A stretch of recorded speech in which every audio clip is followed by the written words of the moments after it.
The second book of Moses, called Exodus. Chapter 1. Now these are the names of the children of Israel, which came into Egypt. Every man and his household came with Jacob: Reuben, Simeon, Levi, and Judah, Issachar, Zebulun, and Benjamin, Dan, and Naphtali, Gad, and Asher. And all the souls that came out of the loins of Jacob was 70 souls, for Joseph was in Egypt already. And Joseph died, and all his brethren, and all that generation. And the children of Israel were fruitful, and increased abundantly, and multiplied, and waxed exceeding mighty, and the land was filled with them. Now there arose up a new king over Egypt, which knew not Joseph. And he said unto his people, Behold, the people of the children of Israel are more and mightier than we. Come on, let us deal wisely with them, lest they multiply. And it come to pass that, when there falleth out any war, they join also unto our enemies, and fight against us, and so get them up out of the land. Therefore they did set over them taskmasters to afflict them with their burdens. And they built for Pharaoh treasure cities, Pithom and Ramses. But the more they afflicted them, the more they multiplied and grew. And they were grieved because of the children of Israel. And the Egyptians made the children of Israel to serve with rigor. And they made their lives bitter with hard bondage, in mortar, and in brick, and in all manner of service in the field. All their service, wherein they made them serve, was with rigor. And the king of Egypt spake to the Hebrew midwives, of which the name of the one was Shiphrah, and the name of the other Pua. And he said, When ye do the office of a midwife to the Hebrew women, and see them upon the stools, if it be a son, then ye shall kill him, but if it be a daughter, then she shall live. But the midwives feared God, and did not as the king of Egypt commanded them, but saved the men children alive. And the king of Egypt called for the midwives, and said unto them, Why have ye done this thing, and have saved the men children alive? And the midwives said unto Pharaoh, Because the Hebrew women are not as the Egyptian women, for they are lively, and are delivered ere the midwives come in unto them. Therefore God dealt well with the midwives, and the people multiplied, and waxed very mighty. And it came to pass, because the midwives feared God, that he made them houses.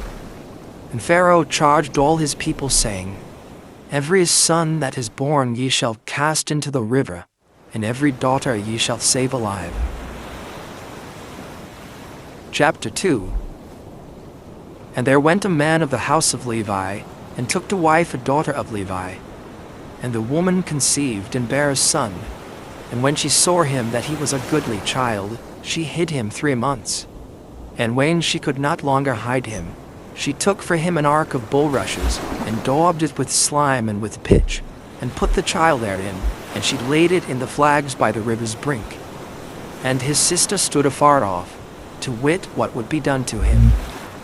And the daughter of Pharaoh came down to wash herself at the river, and her maidens walked along by the river's side. And when she saw the ark among the flags, she sent her maid to fetch it. And when she had opened it, she saw the child, and behold, the babe wept. And she had compassion on him, and said, This is one of the Hebrews' children. Then said his sister to Pharaoh's daughter, Shall I go and call to thee a nurse of the Hebrew women, that she may nurse the child for thee? And Pharaoh's daughter said to her, Go. And the maid went and called the child's mother. And Pharaoh's daughter said unto her, Take this child away, and nurse it for me, and I will give thee thy wages. And the woman took the child, and nursed it. And the child grew, and she brought him unto Pharaoh's daughter, and he became her son. And she called his name Moses, and she said, Because I drew him out of the water. And it came to pass in those days, when Moses was grown, that he went out unto his brethren, and looked on their burdens. And he spied an Egyptian smiting an Hebrew, one of his brethren. And he looked this way and that way. And when he saw that there was no man, he slew the Egyptian, and hid him in the sand. And when he went out the second day, behold, 2 men of the Hebrews strove together. And he said to him that did the wrong, Wherefore smitest thou thy fellow? And he said, Who made thee a prince and a judge over us? Intendest thou to kill me, as thou killedst the Egyptian? And Moses feared and said, Surely this thing is known. Now when Pharaoh heard this thing, he sought to slay Moses. But Moses fled from the face of Pharaoh, and dwelt in the land of Midian, and he sat down by a well. Now the priest of Midian had 7 daughters, and they came and drew water, and filled the troughs to water their father's flock. And the shepherds came and drove them away. But Moses stood up and helped them and watered their flock. And when they came to Reuel their father, he said, How is it that ye are come so soon today? And they said, An Egyptian delivered us out of the hand of the shepherds, and also drew water enough for us and watered the flock. And he said unto his daughters, And where is he? Why is it that ye have left the man? Call him, that he may eat bread. And Moses was content to dwell with the man, and he gave Moses Zipporah his daughter. And she bare him a son, and he called his name Gershom, for he said, I have been a stranger in a strange land. And it came to pass in process of time, that the king of Egypt died, and the children of Israel sighed by reason of the bondage, and they cried, and their cry came up unto God by reason of the bondage. And God heard their groaning, and God remembered his covenant with Abraham, with Isaac, and with Jacob. And God looked upon the children of Israel, and God had respect unto them. Chapter 3. Now Moses kept the flock of Jethro his father-in-law, the priest of Midian. And he led the flock to the backside of the desert, and came to the mountain of God, even to Horeb. The angel of the Lord appeared unto him in a flame of fire out of the midst of a bush. And he looked, and behold, the bush burned with fire, and the bush was not consumed. And Moses said, I will now turn aside, and see this great sight, why the bush is not burnt. And when the Lord saw that he turned aside to see, God called unto him out of the midst of the bush, and said, Moses, Moses. And he said, Here am I. And he said, Draw not nigh hither. Put off thy shoes from off thy feet, for the place whereon thou standest is holy ground. Moreover he said, I am the God of thy father, the God of Abraham, the God of Isaac, and the God of Jacob. And Moses hid his face, for he was afraid to look upon God. And the Lord said, I have surely seen the affliction of my people which are in Egypt, and have heard their cry by reason of their taskmasters, what I know their sorrows. And I am come down to deliver them out of the land of the Egyptians, and to bring them up out of that land, unto a good land and a lodge, unto a land flowing with milk and honey, unto the place of the Canaanites, and the Hittites, and the Amorites, and the Perizzites, and the Hivites, and the Jebusites. Now therefore, behold, the cry of the children of Israel is come unto me, and I have also seen the oppression wherewith the Egyptians oppress them. Come now therefore, and I will send thee unto Pharaoh, that thou mayest bring forth my people the children of Israel out of Egypt. And Moses said unto God, Who am I, that I should go unto Pharaoh, and that I should bring forth the children of Israel out of Egypt? And he said, Certainly I will be with thee, and this shall be a token unto thee, that I have sent thee. When thou hast brought forth the people out of Egypt, ye shall serve God upon this mountain. And Moses said unto God, Behold, when I come unto the children of Israel, and shall say unto them, The God of your fathers hath sent me unto you, and they shall say to me, What is his name? What shall I say unto them? And God said unto Moses, I am that I am. And he said, Thus shalt thou say unto the children of Israel, I am hath sent me unto you. And God said moreover unto Moses, Thus shalt thou say unto the children of Israel, The Lord God of your fathers, the God of Abraham, the God of Isaac, and the God of Jacob, hath sent me unto you. This is my name forever, and this is my memorial unto all generations. Go and gather the elders of Israel together, and say unto them, The Lord God of your fathers, the God of Abraham, of Isaac, and of Jacob, appeared unto me, saying, I have surely visited you, and seen that which is done to you in Egypt. And I have said, I will bring you up out of the affliction of Egypt unto the land of the Canaanites, and the Hittites, and the Amorites, and the Perizzites, and the Hivites, and the Jebusites, unto a land flowing with milk and honey. And they shall hearken to thy voice. And thou shalt come, thou and the elders of Israel, unto the king of Egypt. And ye shall say unto him, The Lord God of the Hebrews hath met with us.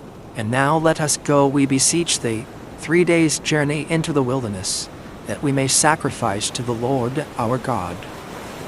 And I am sure that the king of Egypt will not let you go, no, not by a mighty hand.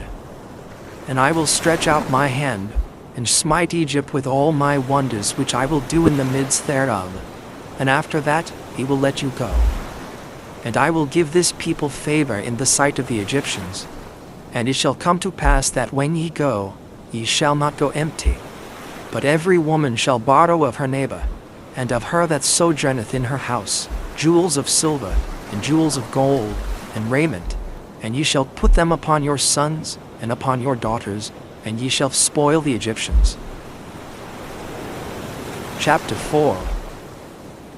And Moses answered and said, But behold, they will not believe me, nor hearken unto my voice. For they will say, The Lord hath not appeared unto thee. And the Lord said unto him, What is that in thine hand? And he said, A rod. And he said, Cast it on the ground. And he cast it on the ground, and it became a serpent. And Moses fled from before it. And the Lord said unto Moses, Put forth thine hand, and take it by the tail.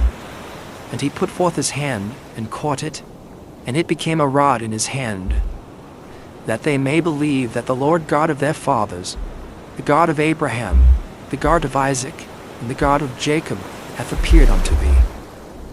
And the Lord said furthermore unto him, Put now thine hand into thy bosom. And he put his hand into his bosom. And when he took it out, behold, his hand was leprous as snow. And he said, Put thine hand into thy bosom again. And he put his hand into his bosom again, and plucked it out of his bosom, and behold, it was turned again as his other flesh. And it shall come to pass, if they will not believe thee, neither hearken to the voice of the first sign, that they will believe the voice of the latter sign. And it shall come to pass, if they will not believe also these 2 signs, neither hearken unto thy voice, that thou shalt take of the water of the river, and pour it upon the dry land, and the water which thou takest out of the river shall become blood upon the dry land. And Moses said unto the Lord, O my Lord, I am not eloquent, neither heretofore, nor since thou hast spoken unto thy servant, but I am slow of speech, and of a slow tongue. And the Lord said unto him, Who hath made man's mouth? Or who maketh the dumb, or deaf, or the seeing, or the blind? Have not I the Lord? Now therefore go, and I will be with thy mouth, and teach thee what thou shalt say. And he said, O my Lord, send, I pray thee, by the hand of him whom thou wilt send. And the anger of the Lord was kindled against Moses. And he said, Is not Aaron the Levite thy brother? Well, I know that he can speak well. And also, behold, he cometh forth to meet thee, and when he seeth thee, he will be glad in his heart. And thou shalt speak unto him, and put words in his mouth. And I will be with thy mouth, and with his mouth, and will teach you what ye shall do. And he shall be thy spokesman unto the people. And he shall be, even he shall be to thee instead of a mouth, and thou shalt be to him instead of God. And thou shalt take this rod in thine hand, wherewith thou shalt do signs. And Moses went and returned to Jethro his father-in-law, and said unto him, Let me go, I pray thee, and return unto my brethren which are in Egypt, and see whether they be yet alive. And Jethro said to Moses, Go in peace. And the Lord said unto Moses in Midian, Go, return into Egypt, or all the men are dead which sought thy life. And Moses took his wife and his sons, and set them upon an ass, and he returned to the land of Egypt. And Moses took the rod of God in his hand. And the Lord said unto Moses, When thou goest to return into Egypt, see that thou do all those wonders before Pharaoh, which I have put in thine hand, but I will harden his heart, that he shall not let the people go. And thou shalt say unto Pharaoh, Thus saith the Lord, Israel is my son, even my firstborn. And I say unto thee, Let my son go, that he may serve me. And if thou refuse to let him go, behold, I will slay thy son, even thy firstborn. And it came to pass by the way in the inn, that the Lord met him, and sought to kill him. Then Zipporah took a sharp stone, and cut off the foreskin of her son, and cast it at his feet, and said, Surely a bloody husband art thou to me. So he let him go. Then she said, A bloody husband thou art, because of the circumcision. And the Lord said to Aaron, Go into the wilderness to meet Moses. And he went, and met him in the mount of God, and kissed him.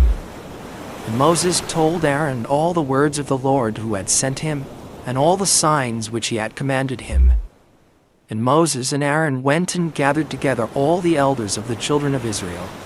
And Aaron spake all the words which the Lord had spoken unto Moses, and did the signs in the sight of the people. And the people believed. And when they heard that the Lord had visited the children of Israel, and that he had looked upon their affliction, then they bowed their heads and worshipped. Chapter 5. And afterward Moses and Aaron went in, and told Pharaoh, Thus saith the Lord God of Israel, Let my people go, that they may hold a feast unto me in the wilderness. And Pharaoh said, Who is the Lord, that I should obey his voice to let Israel go? I know not the Lord, neither will I let Israel go. And they said, The God of the Hebrews hath met with us. Let us go, we pray thee, 3 days' journey into the desert, and sacrifice unto the Lord our God, lest he fall upon us with pestilence, or with the sword. And the king of Egypt said unto them, Wherefore do ye, Moses and Aaron, let the people from their works? Get you unto your burdens. And Pharaoh said, Behold, the people of the land now are many, and ye make them rest from their burdens. And Pharaoh commanded the same day the taskmasters of the people and their officers, saying, Ye shall no more give the people straw to make brick as heretofore. Let them go and gather straw for themselves. And the tale of the bricks, which they did make heretofore, ye shall lay upon them. Ye shall not diminish aught thereof, for they be idle. Therefore they cry, saying, Let us go and sacrifice to our God. Let there more work be laid upon the men, that they may labor therein, and let them not regard vain words. And the taskmasters of the people went out, and their officers, they spake to the people, saying, Thus saith Pharaoh, I will not give you straw. And go ye, get your straw where ye can find it, yet not aught of your work shall be diminished. So the people was scattered abroad throughout all the land of Egypt, who gather stubble instead of straw. And the taskmasters hasted them, saying, Fulfill your works, your daily tasks, as when there was straw. And the officers of the children of Israel, which Pharaoh's taskmasters had set over them, were beaten, and demanded, Wherefore have ye not fulfilled your task in making brick both yesterday and today, as heretofore? Then the officers of the children of Israel came and cried unto Pharaoh, saying, Wherefore dealest thou thus with thy servants? There is no straw given unto thy servants. And they say to us, Make brick. And behold, thy servants are beaten, but the fault is in thine own people, But he said, Ye are idle, ye are idle. Therefore ye say, Let us go and do sacrifice to the Lord. Go therefore now and work, for there shall no straw be given you, yet shall ye deliver the tale of bricks. And the officers of the children of Israel did see that they were in evil case, after it was said, Ye shall not minish aught from your bricks of your daily task. And they met Moses and Aaron, who stood in the way, as they came forth from Pharaoh. And they said unto them, The Lord look upon you and judge, because ye have made our savour to be abhorred in the eyes of Pharaoh, and in the eyes of his servants, to put a sword in their hand to slay us. And Moses returned unto the Lord and said, Lord, wherefore hast thou so evil entreated this people? Why is it that thou hast sent me? For since I came to Pharaoh to speak in thy name, he hath done evil to this people, neither hast thou delivered thy people at all. Chapter 6. Then the Lord said unto Moses, Now shalt thou see what I will do to Pharaoh. For with a strong hand shall he let them go, and with a strong hand shall he drive them out of his land. And God spake unto Moses, and said unto him, I am the Lord. And I appeared unto Abraham, unto Isaac, and unto Jacob, by the name of God Almighty.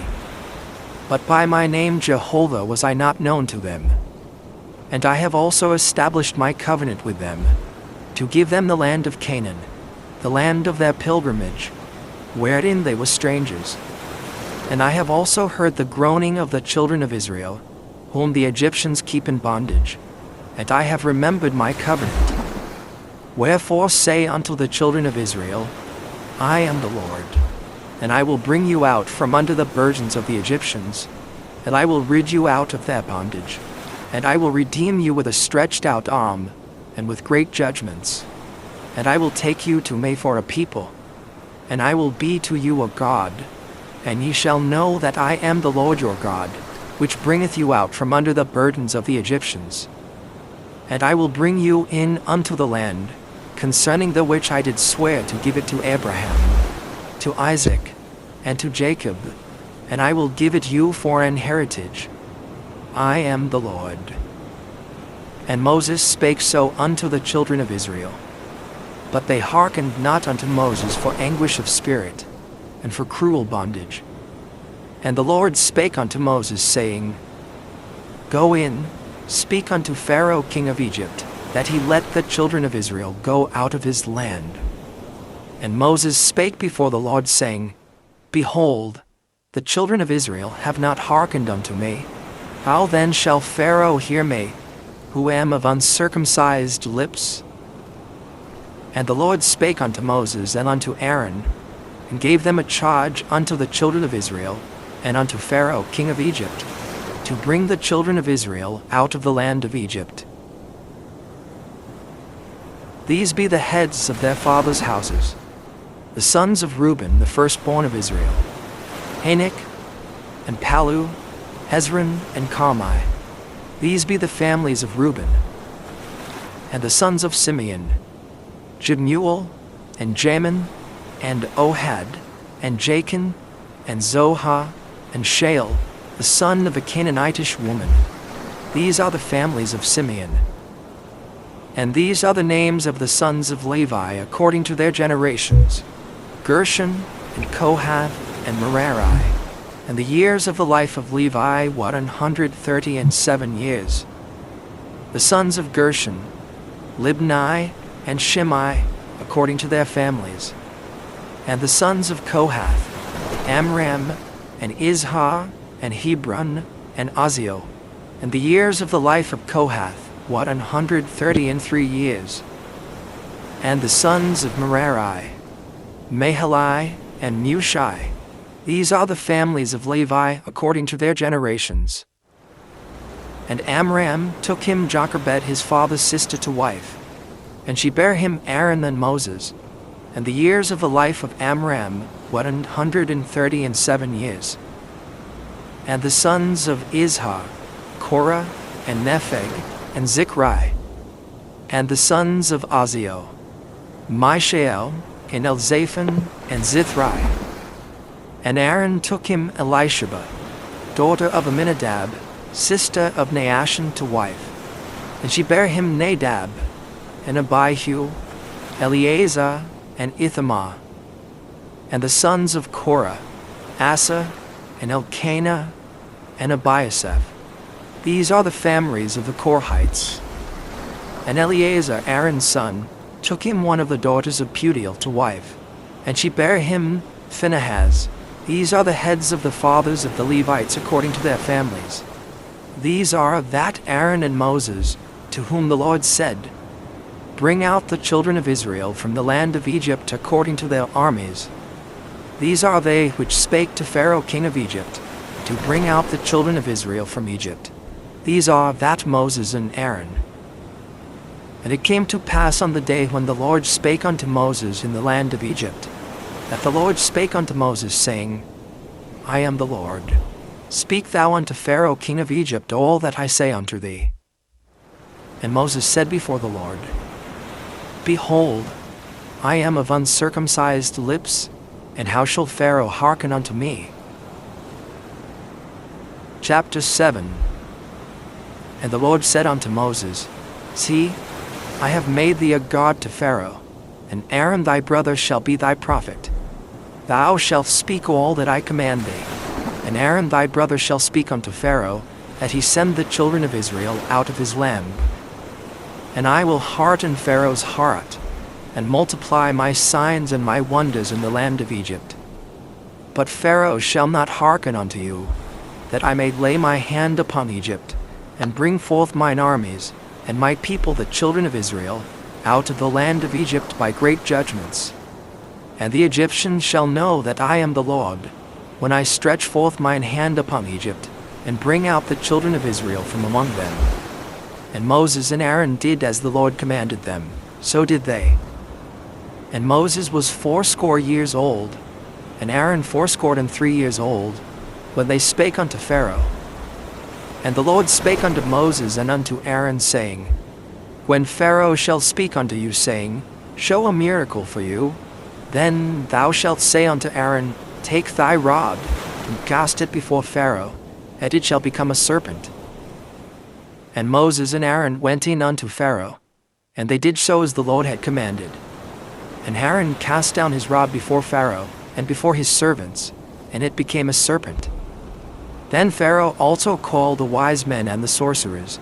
Now the magicians of Egypt, they also did in like manner with their enchantments. For they cast down every man his rod, and they became serpents. But Aaron's rod swallowed up their rods.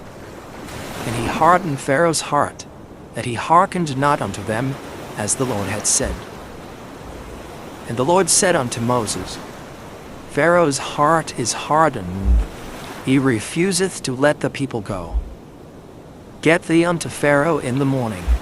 Lo, he goeth out unto the water, and thou shalt stand by the river's brink against he come, and the rod which was turned to a serpent shalt thou take in thine hand, and thou shalt say unto him, The Lord God of the Hebrews hath sent me unto thee, saying, Let my people go, that they may serve me in the wilderness.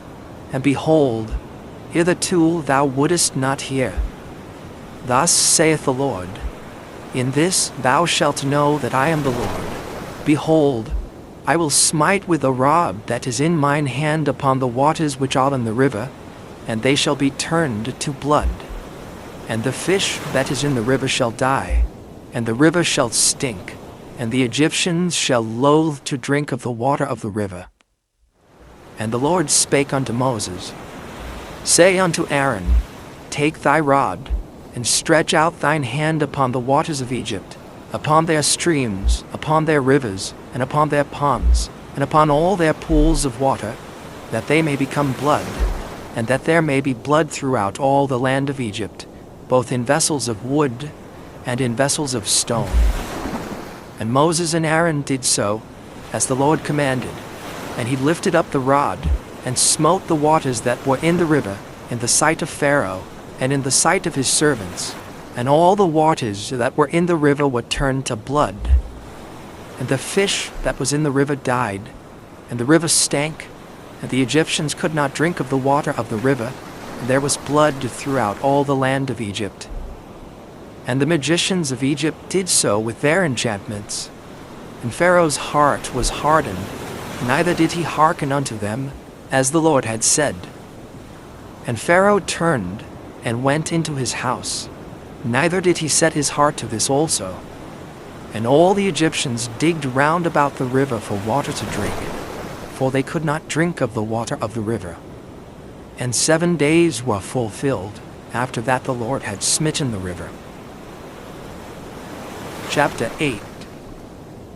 And the Lord spake unto Moses, Go unto Pharaoh, and say unto him, Thus saith the Lord, Let my people go, that they may serve me. And if thou refuse to let them go, behold, I will smite all thy borders with frogs, and the river shall bring forth frogs abundantly, which shall go up and come into thine house, and into thy bedchamber, and upon thy bed, and into the house of thy servants, and upon thy people, and into thine ovens, and into thy kneading troughs. And the frog shall come up both on thee, and upon thy people, and upon all thy servants. And the Lord spake unto Moses, Say unto Aaron, Stretch forth thine hand with thy rod over the streams, over the rivers, and over the ponds, and cause frogs to come up upon the land of Egypt. And Aaron stretched out his hand over the waters of Egypt, and the frogs came up, and covered the land of Egypt. And the magicians did so with their enchantments, and brought up frogs upon the land of Egypt. Then Pharaoh called for Moses and Aaron, and said, Entreat the Lord, that he may take away the frogs from me, and from my people, and I will let the people go, that they may do sacrifice unto the Lord. And Moses said unto Pharaoh, Glory over me, when shall I entreat for thee and for thy servants and for thy people to destroy the frogs from thee and thy houses, that they may remain in the river only? And he said, Tomorrow. And he said, Be it according to thy word, that thou mayest know that that is none like unto the Lord our God. And the frogs shall depart from thee, and from thy houses, and from thy servants, and from thy people. They shall remain in the river only. And Moses and Aaron went out from Pharaoh, and Moses cried unto the Lord because of the frogs which he had brought against Pharaoh. And the Lord did according to the word of Moses, and the frogs died out of the houses, out of the villages, and out of the fields. And they gathered them together upon heaps, and the land stank. But when Pharaoh saw that there was respite, he hardened his heart, and hearkened not unto them, as the Lord had said. And the Lord said unto Moses, Say unto Aaron, Stretch out thy rod, and smite the dust of the land, that it may become lice throughout all the land of Egypt. And they did so, for Aaron stretched out his hand with his rod, and smote the dust of the earth, and it became lice in man and in beast. All the dust of the land became lice throughout all the land of Egypt. And the magicians did so with their enchantments to bring forth lice, but they could not. So there were lice upon man and upon beast. Then the magicians said unto Pharaoh, This is the finger of God. And Pharaoh's heart was hardened, and he hearkened not unto them, as the Lord had said. And the Lord said unto Moses, Rise up early in the morning, and stand before Pharaoh. Lo, he cometh forth to the water, and say unto him, Thus saith the Lord, Let my people go, that they may serve me. Else, if thou wilt not let my people go, behold, I will send swarms of flies upon thee, and upon thy servants, and upon thy people, and into thy houses, and the houses of the Egyptians shall be full of swarms of flies, and also the ground whereon they are. And I will sever in that day the land of Goshen, in which my people dwell, that no swarms of flies shall be there, to the end thou mayest know that I am the Lord in the midst of the earth. And I will put a division between my people and thy people. Tomorrow shall this sign be. And the Lord did so, and there came a grievous swarm of flies into the house of Pharaoh, and into his servants' houses, and into all the land of Egypt. The land was corrupted by reason of the swarm of flies. And Pharaoh called for Moses and for Aaron, and said, Go ye, sacrifice to your God in the land. And Moses said, It is not meet so to do, for we shall sacrifice the abomination of the Egyptians to the Lord our God. Lo, shall we sacrifice the abomination of the Egyptians before their eyes, and will they not stone us? We will go 3 days' journey into the wilderness, and sacrifice to the Lord our God, as he shall command us. And Pharaoh said, I will let you go, that ye may sacrifice to the Lord your God in the wilderness. Only ye shall not go very far away, entreat from me. And Moses said, Behold, I go out from thee, and I will entreat the Lord that the swarms of flies may depart from Pharaoh, from his servants, and from his people tomorrow. But let not Pharaoh deal deceitfully any more in not letting the people go to sacrifice to the Lord. And Moses went out from Pharaoh, and entreated the Lord. And the Lord did according to the word of Moses, and he removed the swarms of flies from Pharaoh, from his servants, and from his people. There remained not one. And Pharaoh hardened his heart at this time also, neither would he let the people go. Chapter 9.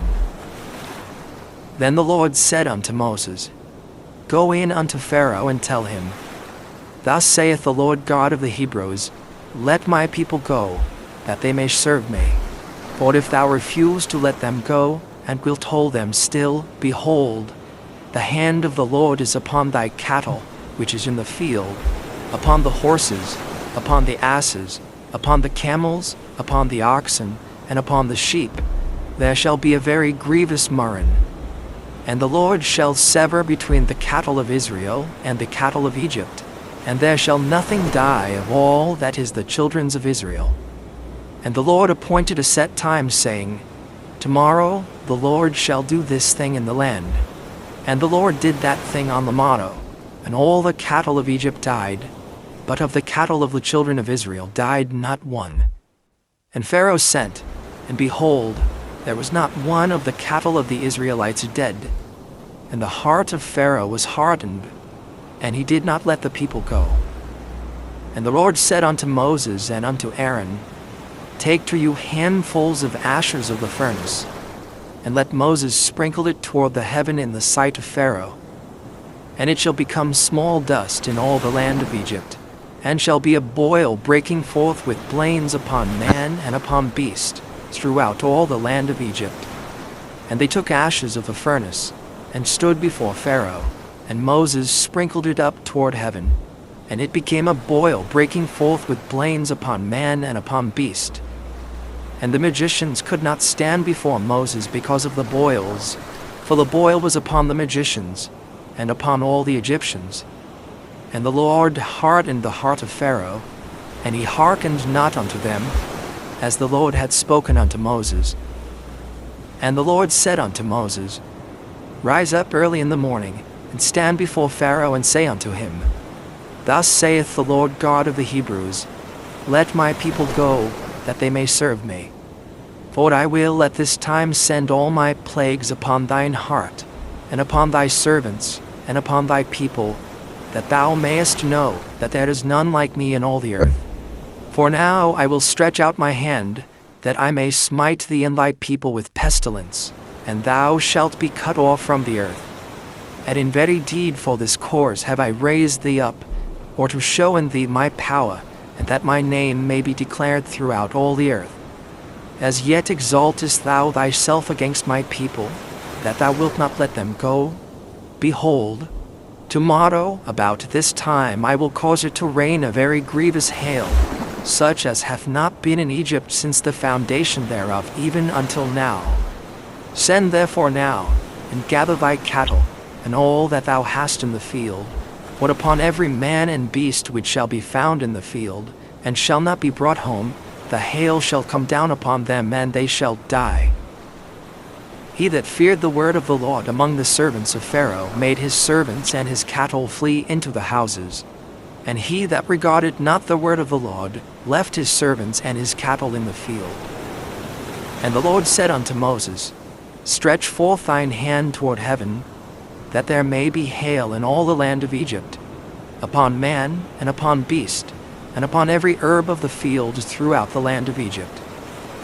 And Moses stretched forth his rod toward heaven, and the Lord sent thunder and hail, and the fire ran along upon the ground, and the Lord rained hail upon the land of Egypt. So there was hail, and fire mingled with the hail, very grievous, such as there was none like it in all the land of Egypt since it became a nation. And the hail smote throughout all the land of Egypt, all that was in the field, both man and beast, and the hail smote every herb of the field, and brake every tree of the field. Only in the land of Goshen, where the children of Israel were, was there no hail. And Pharaoh sent and called for Moses and Aaron, and said unto them, I have sinned this time. The Lord is righteous, and I and my people are wicked. Entreat the Lord, for it is enough, that there be no more mighty thunderings and hail, and I will let you go, and ye shall stay no longer.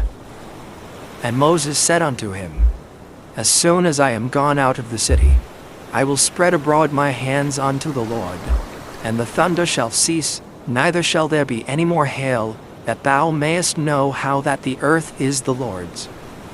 But as for thee and thy servants, I know that ye will not yet fear the Lord God.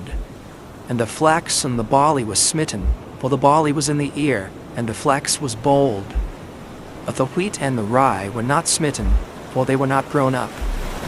And Moses went out of the city from Pharaoh, and spread abroad his hands unto the Lord, and the thunders and hail ceased, and the rain was not poured upon the earth. And when Pharaoh saw that the rain and the hail and the thunders were ceased, he sinned yet more, and hardened his heart, he and his servants. And the heart of Pharaoh was hardened, neither would he let the children of Israel go, as the Lord had spoken by Moses. Chapter 10. And the Lord said unto Moses, Go in unto Pharaoh, for I have hardened his heart, and the heart of his servants, that I might show these my signs before him, and that thou mayest tell in the ears of thy son, and of thy son's son, what things I have wrought in Egypt, and my signs which I have done among them, that ye may know how that I am the Lord. And Moses and Aaron came in unto Pharaoh, and said unto him, Thus saith the Lord God of the Hebrews, How long wilt thou refuse to humble thyself before me? Let my people go, that they may serve me. Else, if thou refuse to let my people go, behold, tomorrow will I bring the locust into thy coast, and they shall cover the face of the earth, that one cannot be able to see the earth. And they shall eat the residue of that which is escaped, which remaineth unto you from the hail, and shall eat every tree which groweth for you out of a field. And they shall fill thy houses, and the houses of all thy servants, and the houses of all the Egyptians, which neither thy fathers nor thy fathers' fathers have seen, since the day that they were upon the earth unto this day. And he turned himself, and went out from Pharaoh. And Pharaoh's servants said unto him, How long shall this man be a snare unto us?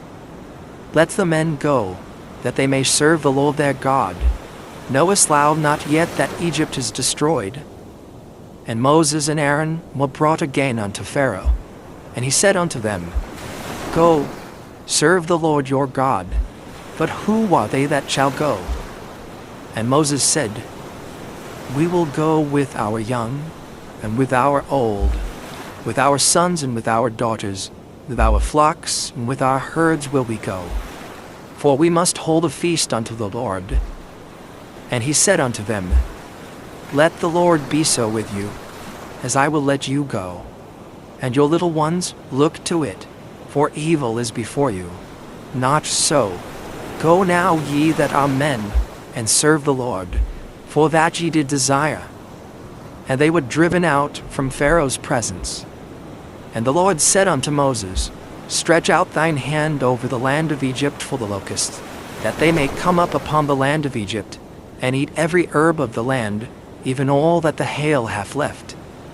And Moses stretched forth his rod over the land of Egypt, and the Lord brought an east wind upon the land all that day, and all that night, And when it was morning, the east wind brought the locusts. And the locusts went up over all the land of Egypt, and rested in all the coasts of Egypt. Very grievous were they. Before them there were no such locusts as they, neither after them shall be such. For they covered the face of the whole earth, so that the land was darkened. And they did eat every herb of the land, and all the fruit of the trees which the hail had left. And there remained not any green thing in the trees, but in the herbs of the field through all the land of Egypt. Then Pharaoh called for Moses and Aaron in haste, and he said, I have sinned against the Lord your God and against you. Now therefore forgive, I pray thee, my sin only this once, and entreat the Lord your God, that he may take away from me this death only. And he went out from Pharaoh, and entreated the Lord. And the Lord turned a mighty strong west wind, which took away the locusts, and cast them into the Red Sea. There remained not one locust in all the coasts of Egypt. But the Lord hardened Pharaoh's heart, so that he would not let the children of Israel go. And the Lord said unto Moses, Stretch out thine hand toward heaven, that there may be darkness over the land of Egypt, even darkness which may be felt. And Moses stretched forth his hand toward heaven, and there was a thick darkness in all the land of Egypt 3 days. They saw not one another, neither rose any from his place for 3 days. But all the children of Israel had light in their dwellings.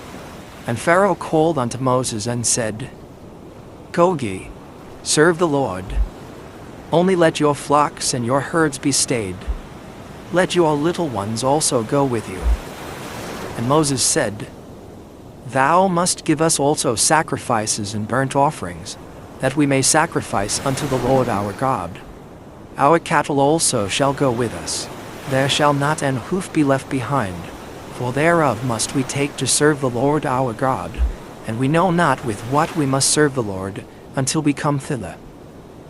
But the Lord hardened Pharaoh's heart, and he would not let them go.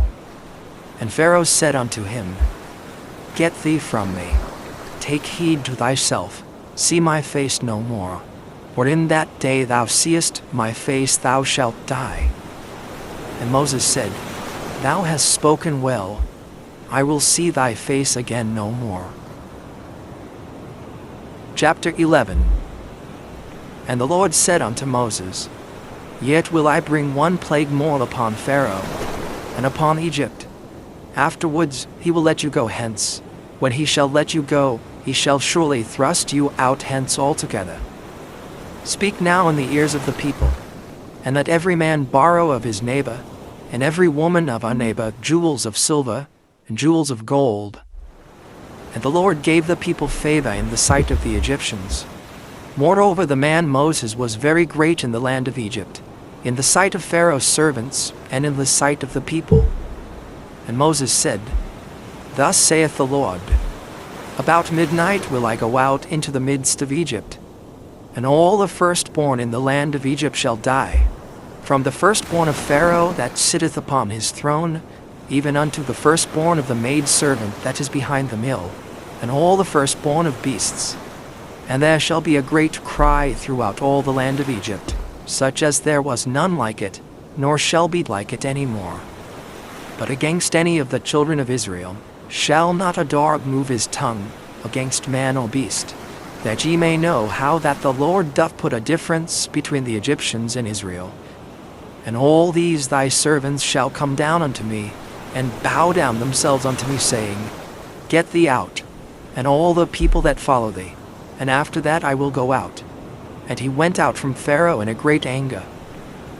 And the Lord said unto Moses, Pharaoh shall not hearken unto you, that my wonders may be multiplied in the land of Egypt. And Moses and Aaron did all these wonders before Pharaoh. And the Lord hardened Pharaoh's heart, so that he would not let the children of Israel go out of his land. Chapter 12. And the Lord spake unto Moses and Aaron in the land of Egypt, saying, This month shall be unto you the beginning of months. It shall be the first month of the year to you. Speak ye unto all the congregation of Israel, saying, In the 10th day of this month they shall take to them every man a lamb, according to the house of their fathers, a lamb for an house. And if the household be too little for the lamb, let him and his neighbor next unto his house take it according to the number of the souls. Every man according to his eating shall make your account for the lamb. Your lamb shall be without blemish, a male of the first year. Ye shall take it out from the sheep or from the goats. And ye shall keep it up until the 14th day of the same month. And the whole assembly of the congregation of Israel shall kill it in the evening. And they shall take of the blood, and strike it on the 2 side posts and on the upper door post of the houses wherein they shall eat it.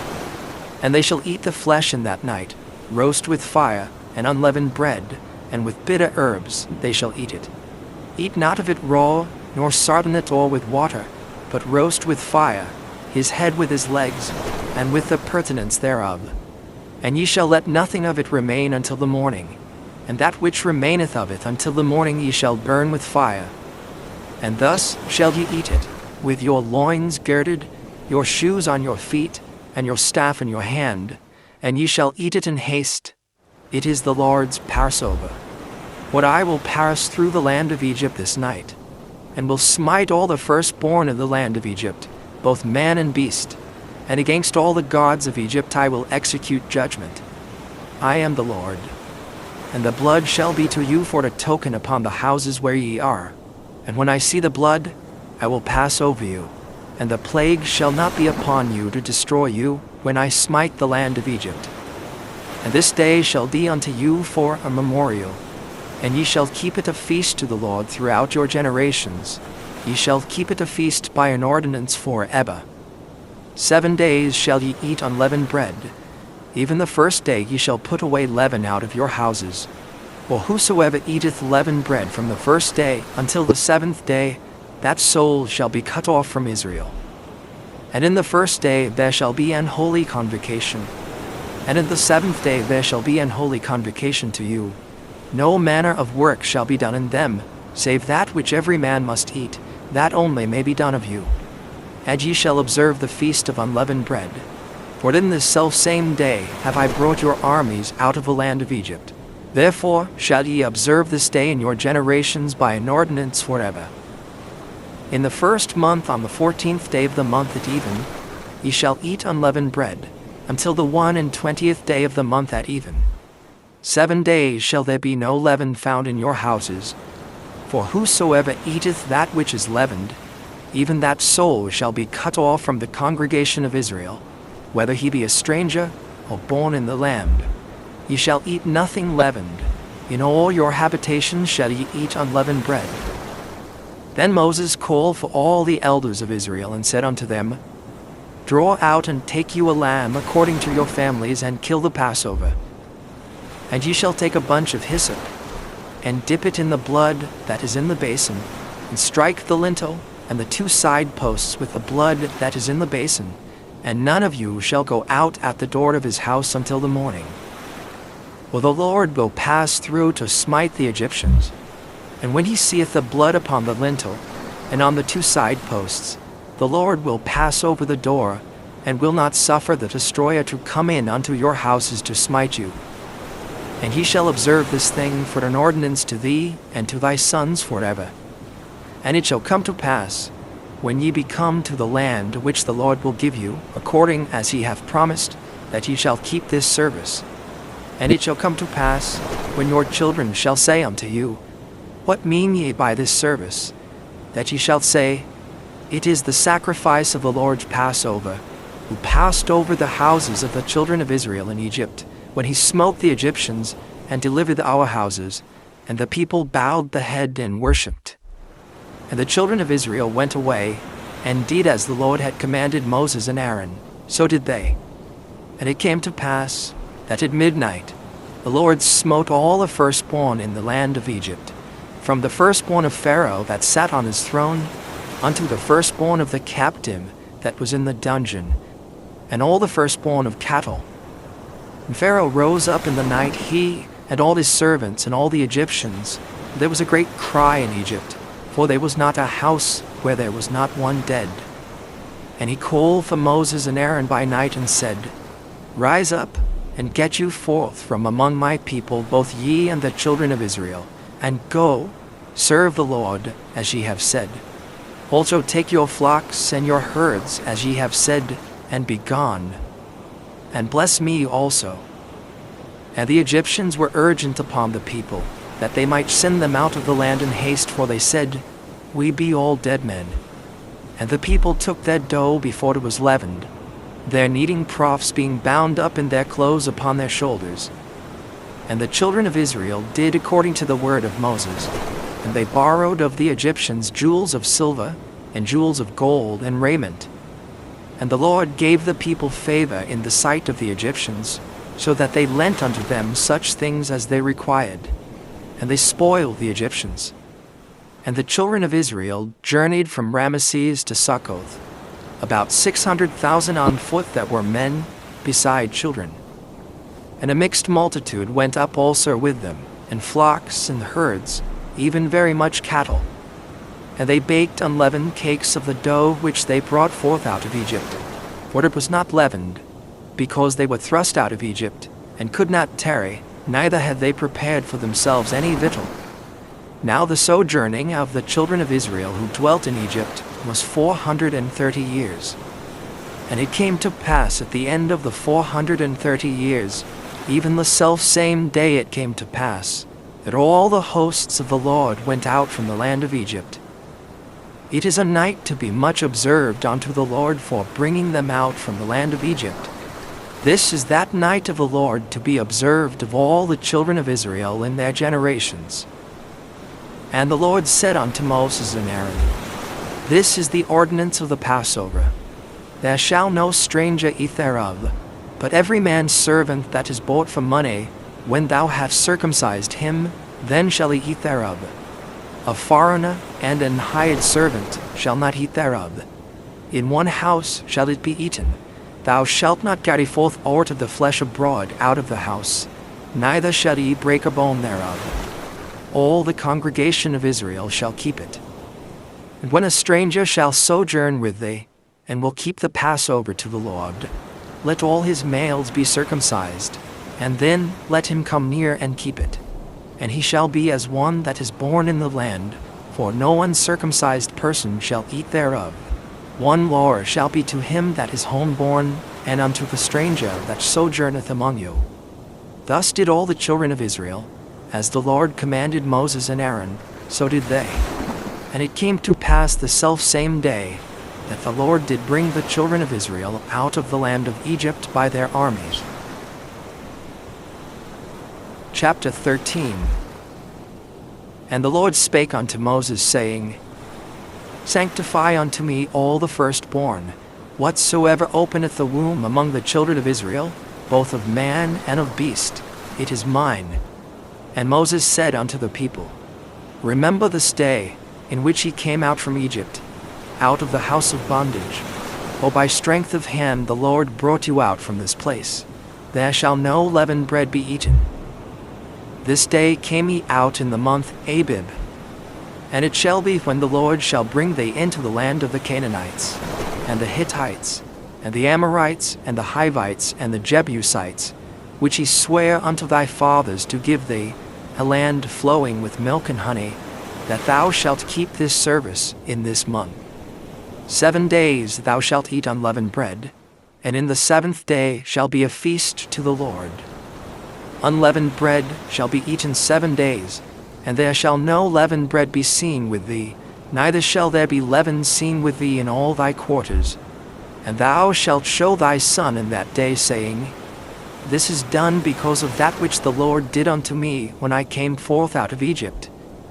And it shall be for a sign unto thee upon thine hand, and for a memorial between thine eyes, that the Lord's law may be in thy mouth. For with a strong hand hath the Lord brought thee out of Egypt.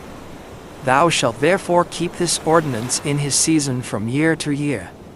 And it shall be, when the Lord shall bring thee into the land of the Canaanites, as he sware unto thee and to thy fathers, and shall give it thee, that thou shalt set apart unto the Lord all that openeth the matrix, and every firstling that cometh of a beast which thou hast, the males shall be the Lord's.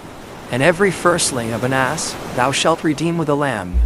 And if thou wilt not redeem it, then thou shalt break his neck, and all the firstborn of man among thy children shalt thou redeem. And it shall be, when thy son asketh thee in time to come, saying, What is this? That thou shalt say unto him, By strength of hand the Lord brought us out from Egypt, from the house of bondage. And it came to pass, when Pharaoh would hardly let us go, that the Lord slew all the firstborn in the land of Egypt, both the firstborn of man and the firstborn of beast. Therefore I sacrifice to the Lord all that openeth the matrix, being males, but all the firstborn of my children I redeem. And it shall be for a token upon thine hand, and for frontlets between thine eyes.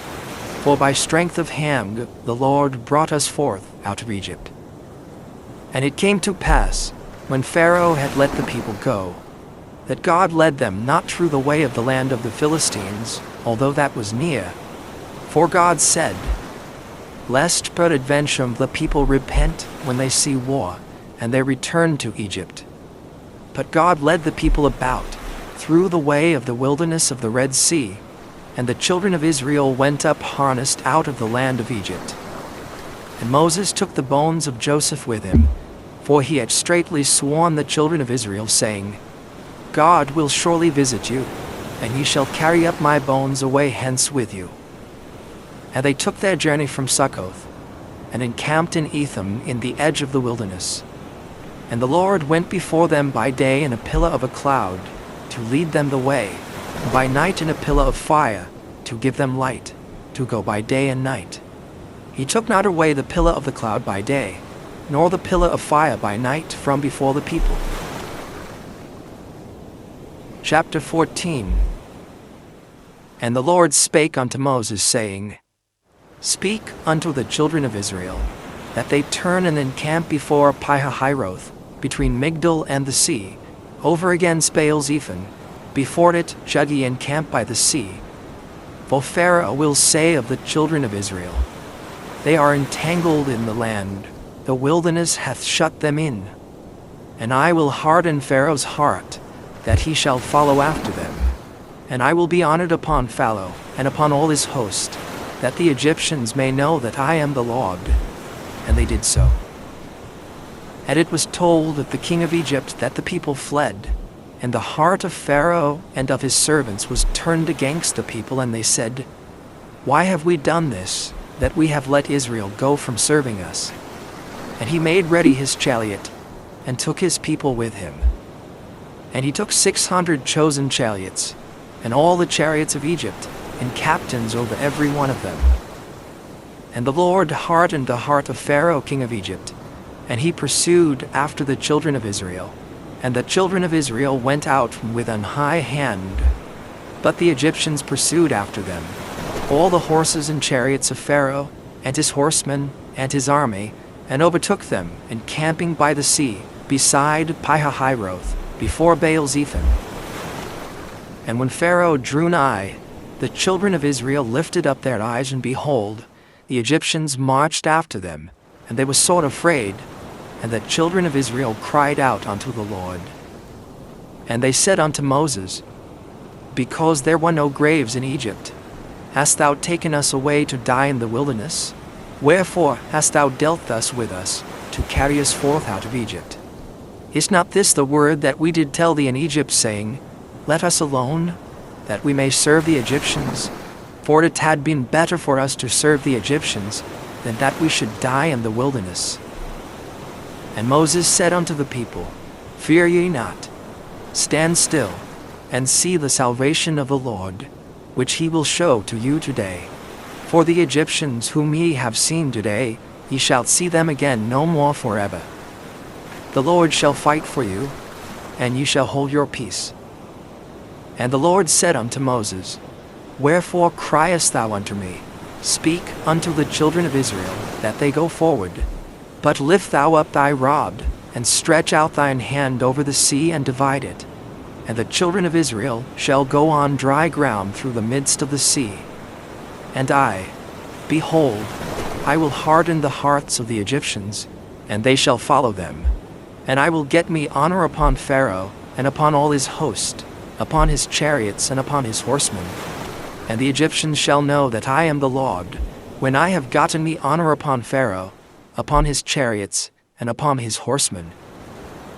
And the angel of God, which went before the camp of Israel, removed and went behind them. And the pillar of the cloud went from before their face, and stood behind them. And it came between the camp of the Egyptians and the camp of Israel, and it was a cloud and darkness to them, but it gave light by night to these, so that the one came not near the other all the night. And Moses stretched out his hand over the sea, and the Lord caused the sea to go back by a strong east wind all that night, and made the sea dry land, and the waters were divided. And the children of Israel went into the midst of the sea upon the dry ground, and the waters were a wall unto them on their right hand and on their left. And the Egyptians pursued, and went in after them to the midst of the sea, even all Pharaoh's horses, his chariots, and his horsemen. And it came to pass, that in the morning watch the Lord looked unto the host of the Egyptians through the pillar of fire and of the cloud, and troubled the host of the Egyptians, and took off their chariot wheels, that they drave them heavily, so that the Egyptians said, Let us flee from the face of Israel, for the Lord fighteth for them against the Egyptians. And the Lord said unto Moses, Stretch out thine hand over the sea, that the waters may come again upon the Egyptians, upon their chariots, and upon their horsemen.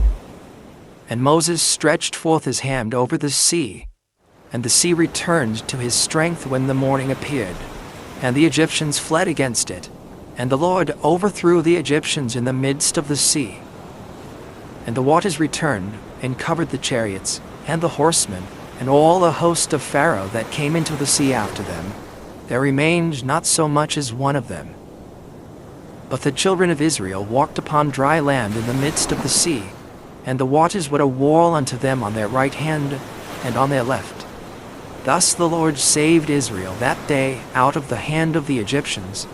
And Israel saw the Egyptians dead upon the seashore. And Israel saw that great work which the Lord did upon the Egyptians. And the people feared the Lord, and believed the Lord and his servant Moses. Chapter 15.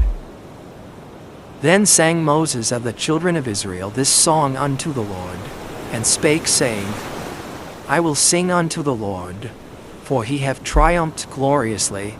The horse and his rider hath he thrown into the sea. The Lord is my strength and song, and he is become my salvation. He is my God, and I will prepare him an habitation, my father's God, and I will exalt him. The Lord is a man of war. The Lord is his name.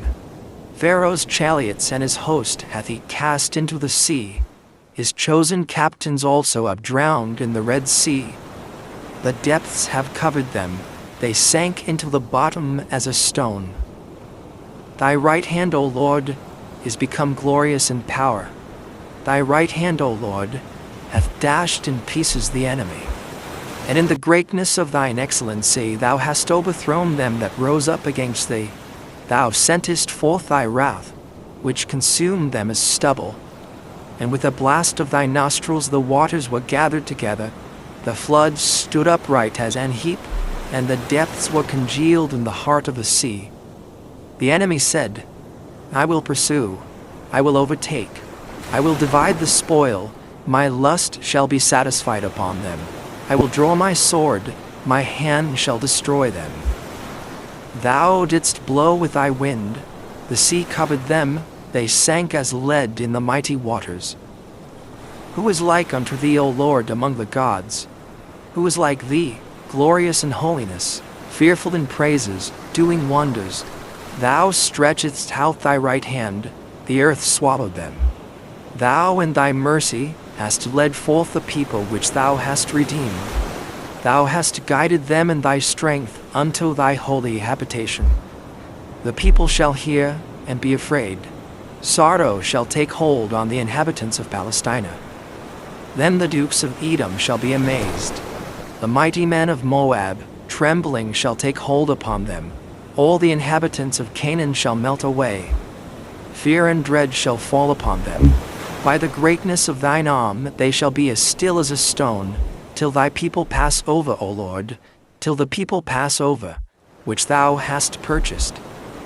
Thou shalt bring them in, and plant them in the mountain of thine inheritance, in the place, O Lord, which thou hast made for thee to dwell in the sanctuary, O Lord, which thy hands have established. The Lord shall reign for ever and ever. Well, the horse of Pharaoh went in with his chariots, and with his horsemen into the sea, and the Lord brought again the waters of the sea upon them. But the children of Israel went on dry land in the midst of the sea. And Miriam the prophetess, the sister of Aaron, took a timbrel in her hand, and all the women went out after her with timbrels and with dances. And Miriam answered them, Sing ye to the Lord, for he hath triumphed gloriously. The horse and his rider hath he thrown into the sea. So Moses brought Israel from the Red Sea, and they went out into the wilderness of Shur, and they went 3 days in the wilderness and found no water. And when they came to Marah, they could not drink of the waters of Marah, for they were bitter. Therefore the name of it was called Marah. And the people murmured against Moses, saying, What shall we drink? And he cried unto the Lord. And the Lord showed him a tree, which when he had cast into the waters were made sweet. There he made for them a statute and an ordinance, and there he proved them, and said, If thou wilt diligently hearken to the voice of the Lord thy God, and wilt do that which is right in his sight, and wilt give ear to his commandments, and keep all his statutes, I will put none of these diseases upon thee, which I have brought upon the Egyptians. For I am the Lord that healeth thee. And they came to Elim, where were 12 wells of water, and 70 palm trees, and they encamped there by the waters. Chapter 16. And they took their journey from Elim, and all the congregation of the children of Israel came into the wilderness of Sin, which is between Elim and Sinai, on the 15th day of the 2nd month, after their departing out of the land of Egypt. And the whole congregation of the children of Israel murmured against Moses and Aaron in the wilderness. And the children of Israel said unto them, Would to God we had died by the hand of the Lord in the land of Egypt, when we sat by the flesh pots, and when we did eat bread to the full, for ye have brought us forth into this wilderness, to kill this whole assembly with hunger. Then said the Lord unto Moses, Behold, I will rain bread from heaven for you, and the people shall go out and gather a certain rate every day, that I may prove them, whether they will walk in my law or no. And it shall come to pass, that on the 6th day they shall prepare that which they bring in, and it shall be twice as much as they gather daily. And Moses and Aaron said unto all the children of Israel, At even, then ye shall know that the Lord hath brought you out from the land of Egypt. And in the morning, then ye shall see the glory of the Lord, for that he heareth your murmurings against the Lord. And what are we, that ye murmur against us? And Moses said, This shall be, when the Lord shall give you in the evening flesh to eat, and in the morning bread to the full, for that the Lord heareth your murmurings which ye murmur against him. And what are we? Your murmurings are not against us, but against the Lord. And Moses spake unto Aaron, Say unto all the congregation of the children of Israel, Come near before the Lord, for he hath heard your murmurings. And it came to pass, as Aaron spake unto the whole congregation of the children of Israel, that they looked toward the wilderness, and behold, the glory of the Lord appeared in the cloud.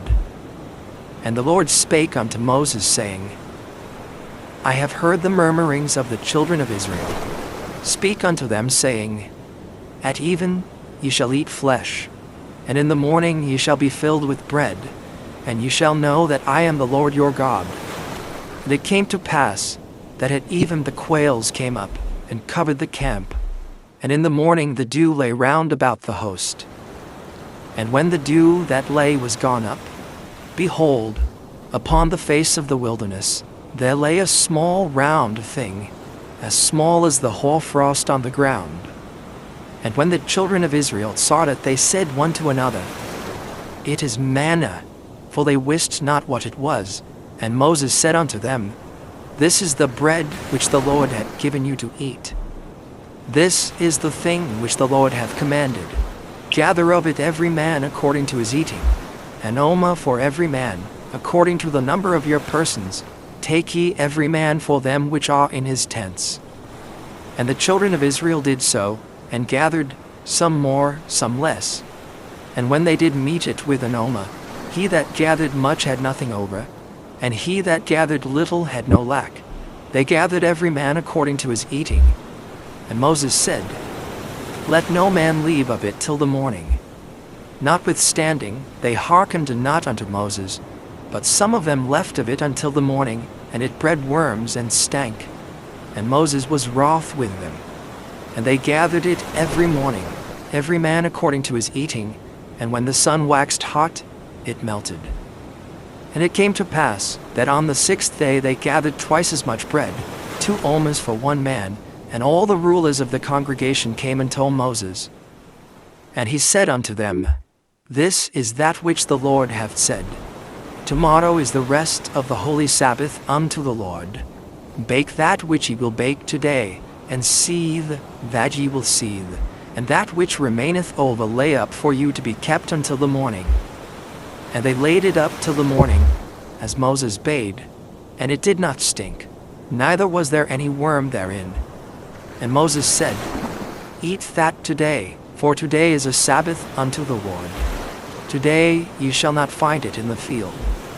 6 days ye shall gather it, but on the 7th day, which is the Sabbath, in it there shall be none.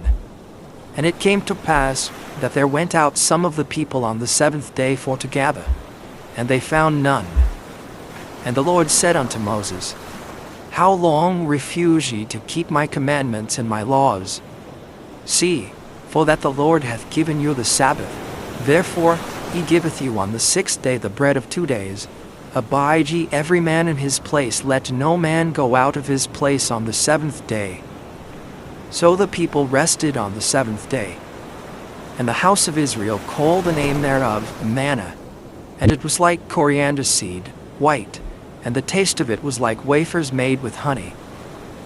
And Moses said, This is the thing which the Lord commandeth. Fill an omer of it to be kept for your generations, that they may see the bread wherewith I have fed you in the wilderness, when I brought you forth from the land of Egypt. And Moses said unto Aaron, Take a pot, and put an omer full of manna therein, and lay it up before the Lord to be kept for your generations. As the Lord commanded Moses, so Aaron laid it up before the testimony to be kept. And the children of Israel did eat manna 40 years, until they came to a land inhabited. They did eat manna until they came unto the borders of the land of Canaan. Now an omer is the 10th part of an ephah. Chapter 17. And all the congregation of the children of Israel journeyed from the wilderness of Sin, after their journeys, according to the commandment of the Lord, and pitched in Rephidim, and there was no water for the people to drink. Wherefore the people did chide with Moses, and said, Give us water that we may drink. And Moses said unto them, Why chide ye with me? Wherefore do ye tempt the Lord? And the people thirsted there for water. And the people murmured against Moses, and said, Wherefore is this that thou hast brought us up out of Egypt, to kill us and our children and our cattle with thirst? And Moses cried unto the Lord, saying, What shall I do unto this people? They be almost ready to stone me. And the Lord said unto Moses, Go on before the people, and take with thee of the elders of Israel, and thy rod, wherewith thou smotest the river, take in thine hand and go. Behold, I will stand before thee there upon the rock in Horeb, and thou shalt smite the rock, and there shall come water out of it, that the people may drink. And Moses did so in the sight of the elders of Israel. And he called the name of the place Massah and Meribah, because of the chiding of the children of Israel, and because they tempted the Lord, saying, Is the Lord among us or not? Then came Amalek, and fought with Israel in Rephidim. And Moses said unto Joshua, Choose us out men, and go out, fight with Amalek. Tomorrow I will stand on the top of the hill with a rod of God in mine hand. So Joshua did as Moses had said to him, and fought with Amalek. And Moses, Aaron, and Hur went up to the top of the hill. That came to pass, when Moses held up his hand, that Israel prevailed. That when he let down his hand, Amalek prevailed. But Moses' hands were heavy, and they took a stone and put it unto him, and he sat thereon. And Aaron and Hur stayed up his hands, the one on the one side, and the other on the other side, and his hands were steady until the going down of the sun. And Joshua discomforted Amalek and his people with the edge of the sword. And the Lord said unto Moses, Write this for a memorial in a book, and rehearse it in the ears of Joshua, for I will utterly put out the remembrance of Amalek from under heaven. And Moses built an altar, and called the name of it Jehovah Nissi. For he said, Because the Lord hath sworn that the Lord will have war with Amalek from generation to generation. Chapter 18. When Jethro, the priest of Midian, Moses' father-in-law, heard of all that God had done for Moses and for Israel his people, and that the Lord had brought Israel out of Egypt, then Jethro, Moses' father-in-law, took Zipporah, Moses' wife, after he had sent her back, and her 2 sons, of which the name of the one was Gershom, for he said, I have been an alien in a strange land, and the name of the other was Eliezer, for the God of my father said he was mine help, and delivered me from the sword of Pharaoh. And Jethro, Moses' father-in-law, came with his sons and his wife unto Moses into the wilderness, where he encamped at the mount of God. And he said unto Moses, I, thy father-in-law Jethro, am come unto thee, and thy wife, and her 2 sons with her. And Moses went out to meet his father-in-law, and did obeisance, and kissed him. And they asked each other of their welfare, and they came into the tent. And Moses told his father-in-law all that the Lord had done unto Pharaoh, and to the Egyptians for Israel's sake, and all the travail that had come upon them by the way, and how the Lord delivered them. And Jethro rejoiced for all the goodness which the Lord had done to Israel, whom he had delivered out of the hand of the Egyptians. And Jethro said, Blessed be the Lord, who hath delivered you out of the hand of the Egyptians, and out of the hand of Pharaoh, who hath delivered the people from under the hand of the Egyptians. Now I know that the Lord is greater than all gods, for in the thing wherein they dealt proudly he was above them. And Jethro, Moses' father-in-law, took a burnt offering and sacrifices for God. And Aaron came, and all the elders of Israel, to eat bread with Moses' father-in-law before God. And it came to pass on the morrow, that Moses sat to judge the people, and the people stood by Moses from the morning unto the evening. And when Moses' father-in-law saw all that he did to the people, he said, What is this thing that thou doest to the people? Why sittest thou thyself alone, and all the people stand by thee from morning unto even? And Moses said unto his father-in-law, Because the people come unto me to inquire of God. When they have a matter, they come unto me, and I judge between one and another, and I do make them know the statutes of God and his laws. And Moses' father-in-law said unto him, The thing that thou doest is not good. Thou wilt surely wear it away, both thou and this people that is with thee, for this thing is too heavy for thee. Thou art not able to perform it thyself alone. Hearken now unto my voice. I will give thee counsel, and God shall be with thee. Be thou for the people to Godward, that thou mayest bring the causes unto God. And thou shalt teach them ordinances and laws, and shalt show them the way wherein they must walk, and the work that they must do. Moreover, thou shalt provide out of all the people able men, such as fear God, men of truth, hating covetousness, and place such over them, to be rulers of thousands, and rulers of hundreds, rulers of 50s, and rulers of 10s. And let them judge the people at all seasons. And it shall be, that every great matter they shall bring unto thee, but every small matter they shall judge. So shall it be easier for thyself, and they shall bear the burden with thee. If thou shalt do this thing, and God command thee so, then thou shalt be able to endure, and all this people shall also go to their place in peace. So Moses hearkened to the voice of his father-in-law, and did all that he had said. And Moses chose able men out of all Israel, and made them heads over the people, rulers of thousands, rulers of hundreds, rulers of 50s, and rulers of 10s. And they judged the people at all seasons. The hard causes they brought unto Moses, but every small matter they judged themselves. And Moses let his father-in-law depart, and he went his way into his own land. Chapter 19. In the 3rd month, when the children of Israel were gone forth out of the land of Egypt, the same day came they into the wilderness of Sinai.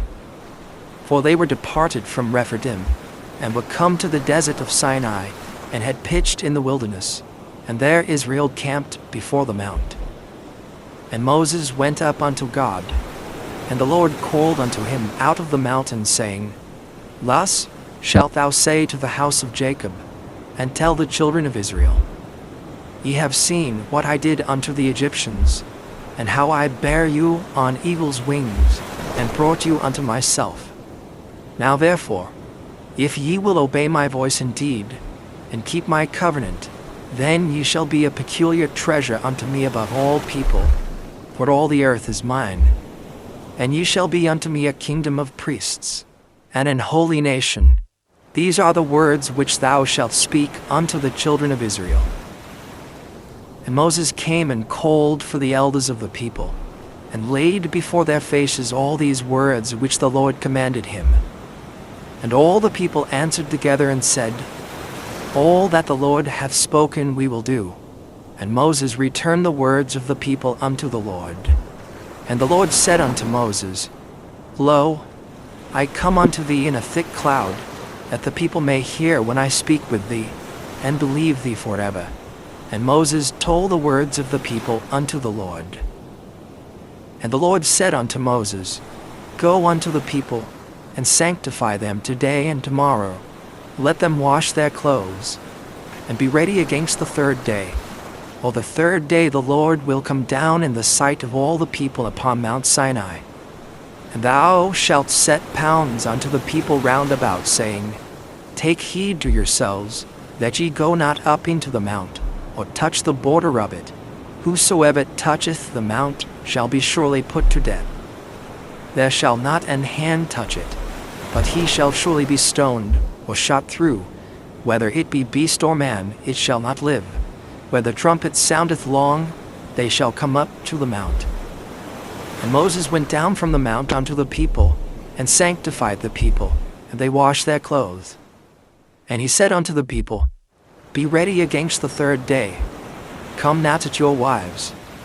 And it came to pass on the 3rd day in the morning, that there were thunders and lightnings, and a thick cloud upon the mount, and the voice of the trumpet exceeding loud, so that all the people that was in the camp trembled. And Moses brought forth the people out of the camp to meet with God, and they stood at the nether part of the mount. And Mount Sinai was altogether on a smoke, because the Lord descended upon it in fire, and the smoke thereof ascended as the smoke of a furnace, and the whole mount quaked greatly. And when the voice of the trumpet sounded long, and waxed louder and louder, Moses spake, and God answered him by a voice. And the Lord came down upon Mount Sinai, on the top of the mount. And the Lord called Moses up to the top of the mount, and Moses went up. And the Lord said unto Moses, Go down, charge the people, lest they break through unto the Lord to gaze, and many of them perish. And let the priests also, which come near to the Lord, sanctify themselves, lest the Lord break forth upon them. And Moses said unto the Lord, The people cannot come up to Mount Sinai, for thou chargest us, saying, Set bounds about the mount, and sanctify it. And the Lord said unto him, Away, get thee down, and thou shalt come up, thou and Aaron with thee. But let not the priests and the people break through to come up unto the Lord, lest he break forth upon them. So Moses went down unto the people, and spake unto them. Chapter 20. And God spake all these words, saying, I am the Lord thy God, which have brought thee out of the land of Egypt, out of the house of bondage. Thou shalt have no other gods before me. Thou shalt not make unto thee any graven image, or any likeness of anything that is in heaven above, or that is in the earth beneath, or that is in the water under the earth. Thou shalt not bow down thyself to them, nor serve them. For I, the Lord thy God, am a jealous God, visiting the iniquity of the fathers upon the children unto the third and fourth generation of them that hate me, and showing mercy unto thousands of them that love me, and keep my commandments. Thou shalt not take the name of the Lord thy God in vain, for the Lord will not hold him guiltless that taketh his name in vain. Remember the Sabbath day, to keep it holy. 6 days shalt thou labor, and do all thy work. But the 7th day is the Sabbath of the Lord thy God. In it thou shalt not do any work, thou, nor thy son, nor thy daughter, thy manservant, nor thy maidservant, nor thy cattle, nor thy stranger that is within thy gates. For in 6 days the Lord made heaven and earth, the sea, and all that in them is, and rested the 7th day. Wherefore the Lord blessed the Sabbath day, and hallowed it. Honor thy father and thy mother, that thy days may be long upon the land which the Lord thy God giveth thee. Thou shalt not kill. Thou shalt not commit adultery. Thou shalt not steal. Thou shalt not bear false witness against thy neighbor. Thou shalt not covet thy neighbor's house. Thou shalt not covet thy neighbor's wife, nor his manservant, nor his maidservant, nor his ox, nor his ass, nor anything that is thy neighbor's. And all the people saw the thunderings, and the lightnings, and the noise of the trumpet, and the mountain smoking. And when the people saw it, they removed, and stood afar off. And they said unto Moses, Speak thou with us, and we will hear. But let not God speak with us, lest we die. And Moses said unto the people, Fear not, for God is come to prove you, and that his fear may be before your faces, that ye sin not. And the people stood afar off, and Moses drew near unto the thick darkness where God was. And the Lord said unto Moses, Thus thou shalt say unto the children of Israel, Ye have seen that I have talked with you from heaven. Ye shall not make with me gods of silver, neither shall ye make unto you gods of gold. An altar of earth thou shalt make unto me, and shalt sacrifice thereon thy burnt offerings, and thy peace offerings, thy sheep and thine oxen. In all places where I record my name, I will come unto thee, and I will bless thee. And if thou wilt make me an altar of stone, thou shalt not build it of hewn stone. For if thou lift up thy tool upon it, thou hast polluted it. Neither shalt thou go up by steps unto mine altar, that thy nakedness be not discovered thereon. Chapter 21. Now these are the judgments which thou shalt set before them. If thou buy an Hebrew servant, 6 years he shall serve, and in the 7th he shall go out free for nothing. If he came in by himself, he shall go out by himself. If he were married, then his wife shall go out with him. If his master have given him a wife, and she have borne him sons or daughters, the wife and her children shall be her master's, and he shall go out by himself. And if the servant shall plainly say, I love my master, my wife, and my children, I will not go out free, then his master shall bring him unto the judges. He shall also bring him to the door, or unto the doorpost, and his master shall bore his ear through with an awl, and he shall serve him forever. And if a man sell his daughter to be a maidservant, she shall not go out as the men servants do. If she please not her master, who hath betrothed her to himself, then shall he let her be redeemed. To sell her unto a strange nation he shall have no power, seeing he hath dealt deceitfully with her. And if he have betrothed her unto his son, he shall deal with her after the manner of daughters. If he take him another wife, her food, her raiment, and her duty of marriage shall he not diminish. And if he do not these three unto her, then shall she go out free without money. He that smiteth a man, so that he die, shall be surely put to death.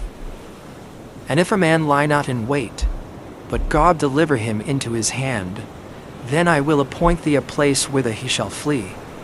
But if a man come presumptuously upon his neighbor to slay him with guile, thou shalt take him from mine altar, that he may die. And he that smiteth his father or his mother shall be surely put to death. And he that stealeth a man and selleth him, or if he be found in his hand, he shall surely be put to death. And he that curseth his father or his mother shall surely be put to death. And if men strive together, and one smite another with a stone or with his fist, and he die not, but keepeth his bed, if he rise again, and walk abroad upon his staff, then shall he that smote him be quit. Only he shall pay for the loss of his time, and shall cause him to be thoroughly healed.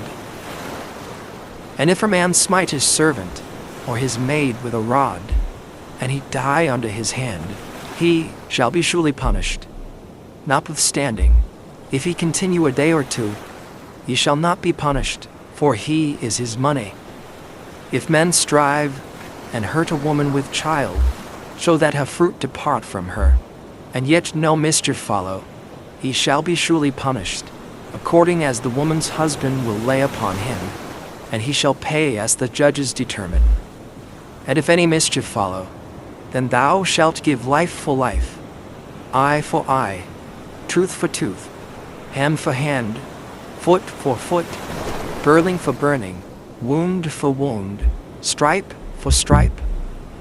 And if a man smite the eye of his servant, or the eye of his maid, that it perish, he shall let him go free for his eye's sake. And if he smite out his manservant's tooth, or his maidservant's tooth, he shall let him go free for his tooth's sake. If an ox gored a man or a woman that they die, then the ox shall be surely stoned, and his flesh shall not be eaten, but the owner of the ox shall be quit.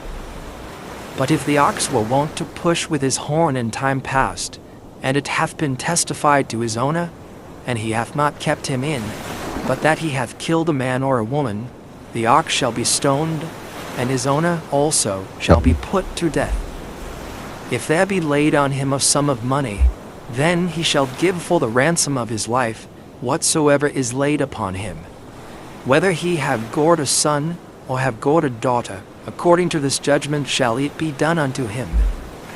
If the ox shall push a manservant or a maidservant, he shall give unto their master 30 shekels of silver, and the ox shall be stoned.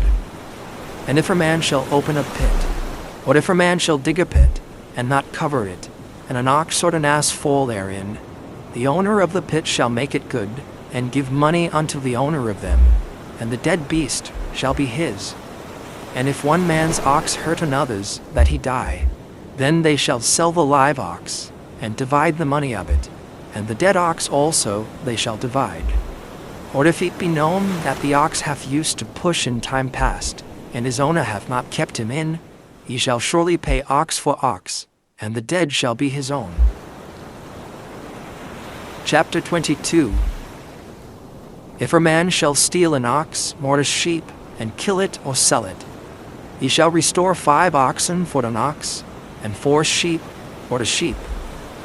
If a thief be found breaking up, and be smitten that he die, there shall no blood be shed for him. If the sun be risen upon him, there shall be blood shed for him, for he should make full restitution. If he have nothing, then he shall be sold for his theft.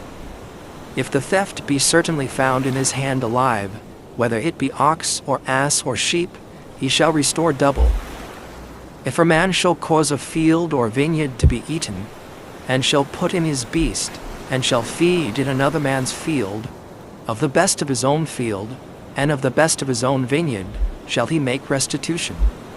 If fire break out, and catch in thorns, so that the stacks of corn, or the standing corn, or the field be consumed therewith, he that kindled the fire shall surely make restitution. If a man shall deliver unto his neighbor money or stuff to keep, and it be stolen out of the man's house, if the thief be found, let him pay double. If the thief be not found, then the master of the house shall be brought unto the judges, to see whether he have put his hand unto his neighbor's goods. But all manner of trespass, whether it be for ox, for ass, for sheep, for raiment, or for any manner of lost thing, which another challengeth to be his, the cause of both parties shall come before the judges, and whom the judges shall condemn, he shall pay double unto his neighbor. If a man deliver unto his neighbor an ass, or an ox, or a sheep, or any beast to keep, and it die, or be hurt, or driven away, no man seeing it, then shall an oath of the Lord be between them both, that he have not put his hand unto his neighbor's goods, and the owner of it shall accept thereof, and he shall not make it good. And if it be stolen from him, he shall make restitution unto the owner thereof. If it be torn in pieces, then let him bring it for witness, and he shall not make good that which was torn. And if a man borrow aught of his neighbor, and it be hurt or die, the owner thereof being not with it, he shall surely make it good. But if the owner thereof be with it, he shall not make it good. If it be an hired thing, it came for his hire. And if a man entice a maid that is not betrothed, and lie with her, he shall surely endow her to be his wife. If her father utterly refuse to give her unto him, he shall pay money according to the dowry of virgins. Thou shalt not suffer a witch to live. Whosoever lieth with a beast shall surely be put to death. He that sacrificeth unto any god, save unto the Lord only, he shall be utterly destroyed. Thou shalt neither vex a stranger, nor oppress him, for ye were strangers in the land of Egypt. Ye shall not afflict any widow, or fatherless child. If thou afflict them in any wise, and they cry at all unto me, I will surely hear their cry, and my wrath shall wax hot, and I will kill you with the sword, and your wives shall be widows, and your children fatherless. If thou lend money to any of my people that is poor by thee, thou shalt not be to him as an usurer, neither shalt thou lay upon him usury. If thou at all take thy neighbor's raiment to pledge, thou shalt deliver it unto him by that the sun goeth down. For that is his covering only, it is his raiment for his skin, wherein shall he sleep. And it shall come to pass, when he crieth unto me, that I will hear, for I am gracious. Thou shalt not revile the gods, nor curse the ruler of thy people. Thou shalt not delay to offer the first of thy ripe fruits, and of thy liquors, the firstborn of thy sons, shalt thou give unto me. Likewise shalt thou do with thine oxen, and with thy sheep. 7 days it shall be with his dam. On the 8th day thou shalt give it me. And ye shall be holy men unto me. Neither shall ye eat any flesh that is torn of beasts in the field. Ye shall cast it to the dogs. Chapter 23. Thou shalt not raise a false report. Put not thine hand with the wicked to be an unrighteous witness. Thou shalt not follow a multitude to do evil.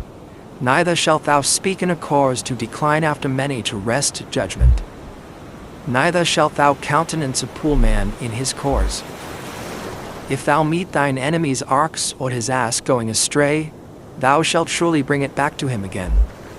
If thou see the ass of him that hateth thee lying under his burden, and wouldest forbear to help him, thou shalt surely help with him.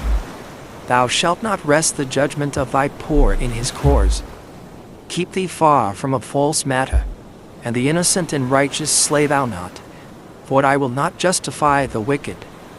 And thou shalt take no gift, for the gift blindeth the wise, and perverteth the words of the righteous. Also, thou shalt not oppress a stranger, for ye know the heart of a stranger, seeing ye were strangers in the land of Egypt. In 6 years thou shalt sow thy land, and shalt gather in the fruits thereof. But the 7th year thou shalt let it rest and lie still, that the poor of thy people may eat. And what they leave the beasts of the field shall eat. In like manner thou shalt deal with thy vineyard, and with thy oliveyard. 6 days thou shalt do thy work, and on the 7th day thou shalt rest, that thine ox and thine ass may rest, and the son of thy handmaid, and the stranger may be refreshed. And in all things that I have said unto you be circumspect, and make no mention of the name of other gods, neither let it be heard out of thy mouth. 3 times thou shalt keep a feast unto me in the year. Thou shalt keep the feast of unleavened bread. Thou shalt eat unleavened bread 7 days, as I commanded thee, in the time appointed of the month Abib. For in it thou camest out from Egypt, and none shall appear before me empty. And the feast of harvest, the first fruits of thy labors, which thou hast sown in the field, and the feast of ingathering, which is in the end of the year, when thou hast gathered in thy labors out of the field. 3 times in the year all thy males shall appear before the Lord God. Thou shalt not offer the blood of my sacrifice with leavened bread, neither shall the fat of my sacrifice remain until the morning. The first of the first fruits of thy land thou shalt bring into the house of the Lord thy God. Thou shalt not seethe a kid in his mother's milk. Behold, I send an angel before thee, to keep thee in the way, and to bring thee into the place which I have prepared. Beware of him, and obey his voice. Provoke him not, for he will not pardon your transgressions, for my name is in him. But if thou shalt indeed obey his voice, and do all that I speak, then I will be an enemy unto thine enemies, and an adversary unto thine adversaries. For mine angel shall go before thee, and bring thee in unto the Amorites, and the Hittites, and the Perizzites, and the Canaanites, and the Hivites, and the Jebusites, and I will cut them off. Thou shalt not bow down to their gods, nor serve them, nor do after their works, but thou shalt utterly overthrow them, and quite break down their images. And ye shall serve the Lord your God, and he shall bless thy bread and thy water, and I will take sickness away from the midst of thee. There shall nothing cast their young, nor be barren in thy land. The number of thy days I will fulfill. I will send my fear before thee, and will destroy all the people to whom thou shalt come, and I will make all thine enemies turn their backs unto thee. And I will send hornets before thee, which shall drive out the Hivite, the Canaanite, and the Hittite from before thee. I will not drive them out from before thee in 1 year, lest the land become desolate, and the beast of the field multiply against thee. By little and little I will drive them out from before thee, until thou be increased, and inherit the land. And I will set thy bounds from the Red Sea even unto the sea of the Philistines, and from the desert unto the river. For I will deliver the inhabitants of the land into your hand, and thou shalt drive them out before thee. Thou shalt make no covenant with them, nor with their gods. They shall not dwell in thy land, lest they make thee sin against me. For if thou serve their gods, it will surely be a snare unto thee. Chapter 24. And he said unto Moses, Come up unto the Lord, thou, and Aaron, Nadab, and Abihu, and 70 of the elders of Israel, and worship ye afar off. And Moses alone shall come near the Lord, but they shall not come nigh, neither shall the people go up with him. And Moses came and told the people all the words of the Lord, and all the judgments, and all the people answered with one voice and said, All the words which the Lord hath said will we do. And Moses wrote all the words of the Lord, and rose up early in the morning, and builded an altar under the hill, and 12 pillars, according to the 12 tribes of Israel. And he sent young men of the children of Israel, which offered burnt offerings, and sacrificed peace offerings of oxen unto the Lord. And Moses took half of the blood, and put it in basins, and half of the blood he sprinkled on the altar. And he took the book of the covenant, and read in the audience of the people, and they said, All that the Lord hath said will we do, and be obedient. And Moses took the blood, and sprinkled it on the people, and said, Behold the blood of the covenant, which the Lord hath made with you concerning all these words. Then went up Moses and Aaron, Nadab and Abihu, and 70 of the elders of Israel.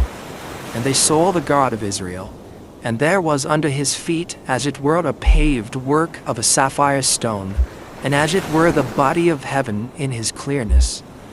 And upon the nobles of the children of Israel he laid not his hand.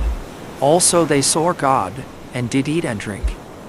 And the Lord said unto Moses, Come up to me into the mount, and be there. And I will give thee tables of stone, and a law, and commandments which I have written, that thou mayest teach them. And Moses rose up, and his minister Joshua, and Moses went up into the mount of God. And he said unto the elders, Tarry ye here for us, until we come again unto you. And behold, Aaron and Hur are with you. If any man have any matters to do, let him come unto them. And Moses went up into the mount, and a cloud covered the mount. And the glory of the Lord abode upon Mount Sinai, and the cloud covered it 6 days. And the 7th day he called unto Moses out of the midst of the cloud. And the sight of the glory of the Lord was like devouring fire on the top of the mount in the eyes of the children of Israel. And Moses went into the midst of the cloud, and gat him up into the mount. And Moses was in the mount 40 days and 40 nights. Chapter 25. And the Lord spake unto Moses, saying, Speak unto the children of Israel, that they bring me an offering. Of every man that giveth it willingly with his heart ye shall take my offering. And this is the offering which ye shall take of them: gold, and silver, and brass, and blue, and purple, and scarlet, and fine linen, and goat's hair, and ram skins dyed red, and badger's skins, and shittim wood, oil for the light, spices for anointing oil, and for sweet incense, onyx stones, and stones to be set in the ephod, and in the breastplate. And let them make me a sanctuary, that I may dwell among them, according to all that I show thee, after the pattern of the tabernacle, and the pattern of all the instruments thereof, even so shall ye make it. And they shall make an ark of shittim wood. 2 cubits and a half shall be the length thereof, and 1 cubit and a half the breadth thereof, and 1 cubit and a half the height thereof. And thou shalt overlay it with pure gold, within and without shalt thou overlay it, and shalt make upon it a crown of gold round about. And thou shalt cast 4 rings of gold for it, and put them in the 4 corners thereof, and 2 rings shall be in the one side of it, and 2 rings in the other side of it. And thou shalt make staves of shittim wood, and overlay them with gold. And thou shalt put the staves into the rings by the sides of the ark, that the ark may be borne with them. The staves shall be in the rings of the ark, they shall not be taken from it. And thou shalt put into the ark the testimony which I shall give thee. And thou shalt make a mercy seat of pure gold. 2 cubits and a half shall be the length thereof, and 1 cubit and a half the breadth thereof. And thou shalt make 2 cherubims of gold. Of beaten work shalt thou make them in the 2 ends of the mercy seat. And make 1 cherub on the one end, and the other cherub on the other end. Even of the mercy seat shall ye make the cherubims on the 2 ends thereof. And the cherubims shall stretch forth their wings on high, covering the mercy seat with their wings, and their faces shall look one to another. Toward the mercy seat shall the faces of the cherubims be. And thou shalt put the mercy seat above upon the ark. And in the ark thou shalt put the testimony that I shall give thee. And there I will meet with thee, and I will commune with thee from above the mercy seat, from between the two cherubims which are upon the ark of the testimony, of all things which I will give thee in commandment unto the children of Israel. Thou shalt also make a table of shittim wood. 2 cubits shall be the length thereof, and a cubit the breadth thereof, and a cubit and a half the height thereof. And thou shalt overlay it with pure gold, and make thereto a crown of gold round about. And thou shalt make unto it a border of an handbreadth round about. And thou shalt make a golden crown to the border thereof round about.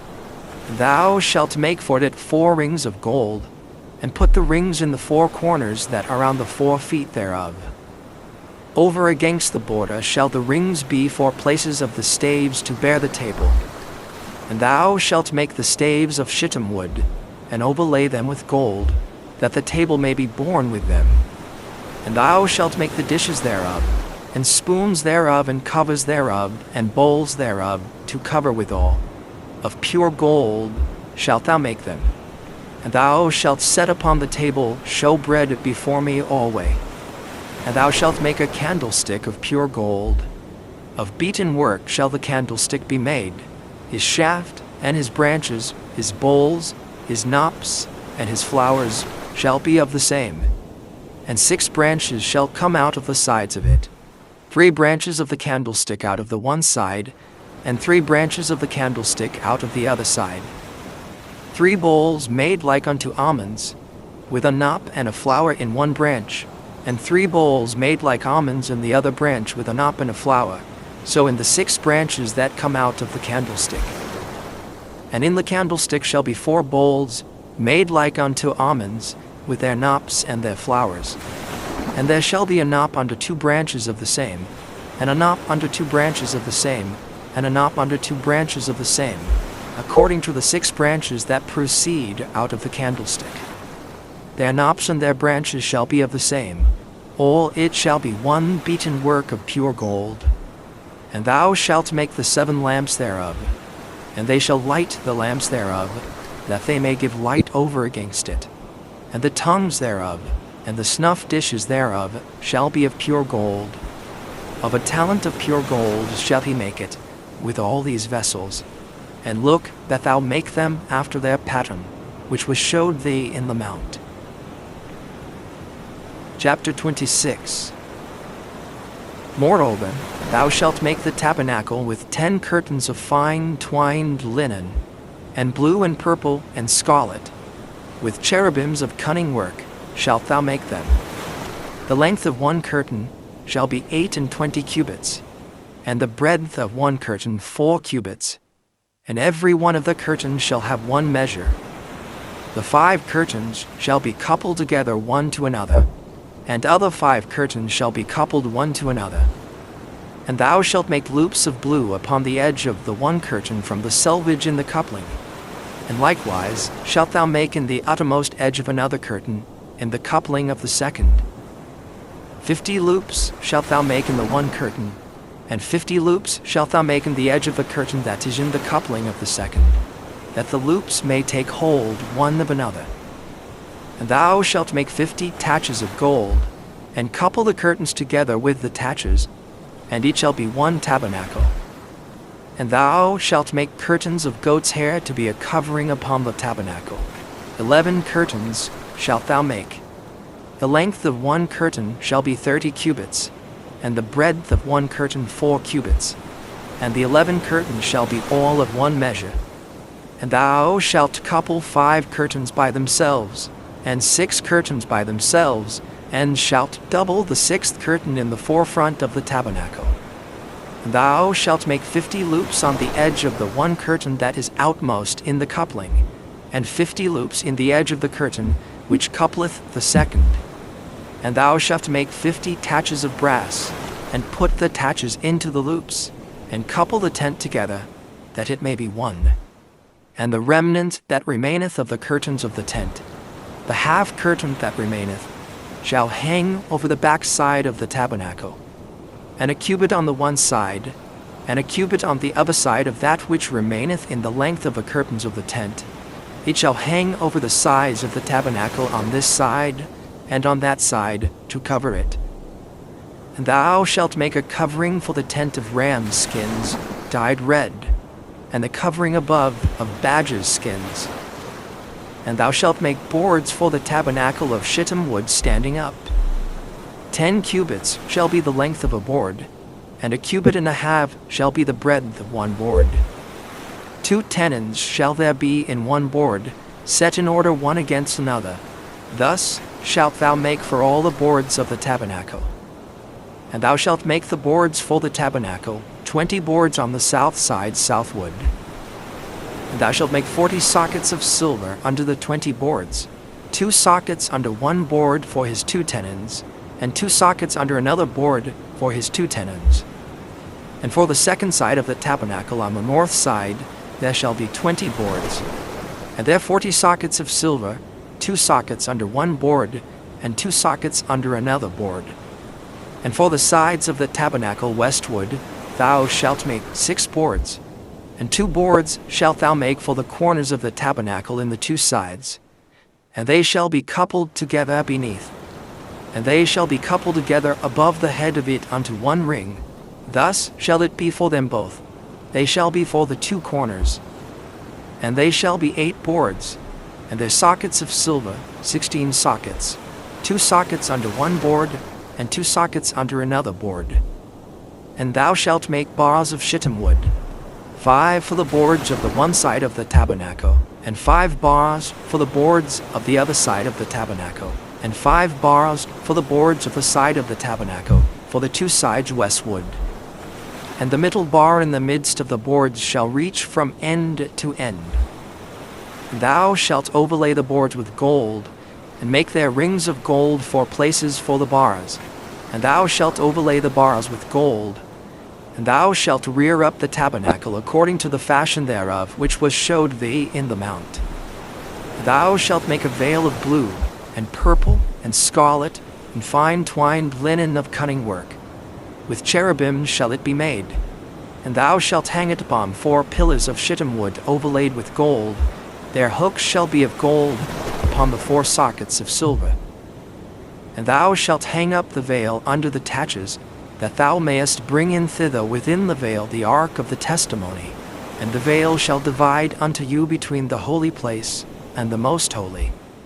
And thou shalt put the mercy seat upon the ark of the testimony in the most holy place.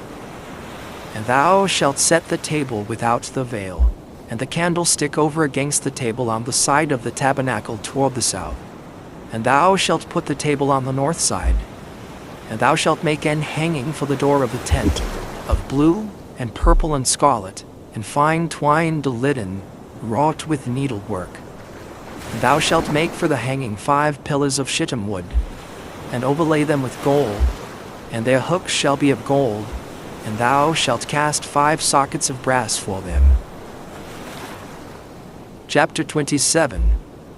And thou shalt make an altar of shittim wood, 5 cubits long, and 5 cubits broad. The altar shall be 4 square, and the height thereof shall be 3 cubits. And thou shalt make the horns of it upon the 4 corners thereof. His horn shall be of the same, and thou shalt overlay it with brass.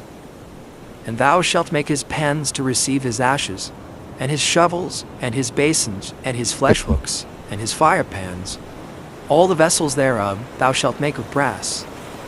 And thou shalt make for it a grate of network of brass. And upon the net shalt thou make 4 brazen rings in the 4 corners thereof. And thou shalt put it under the compass of the altar beneath, that the net may be even to the midst of the altar. And thou shalt make staves for the altar, staves of shittim wood, and overlay them with brass. And the staves shall be put into the rings, and the staves shall be upon the 2 sides of the altar to bear it. Hollow with boards shalt thou make it, as it was showed thee in the mount. So shall they make it. And thou shalt make the court of the tabernacle.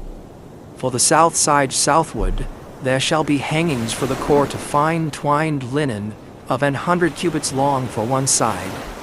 And the 20 pillars thereof, and their 20 sockets shall be of brass. The hooks of the pillars and their fillets shall be of silver.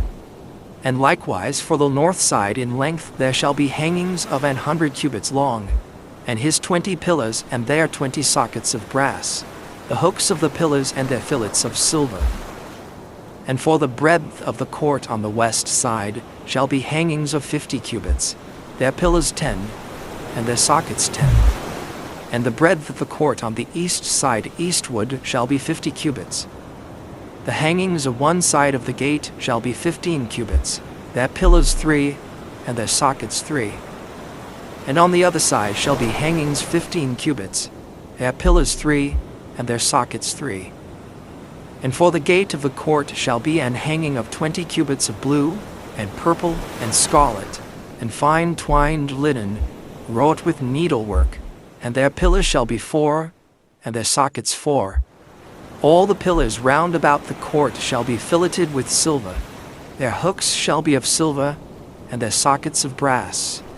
The length of the court shall be 100 cubits, and the breadth 50 everywhere, and the height 5 cubits of fine twined linen, and their sockets of brass.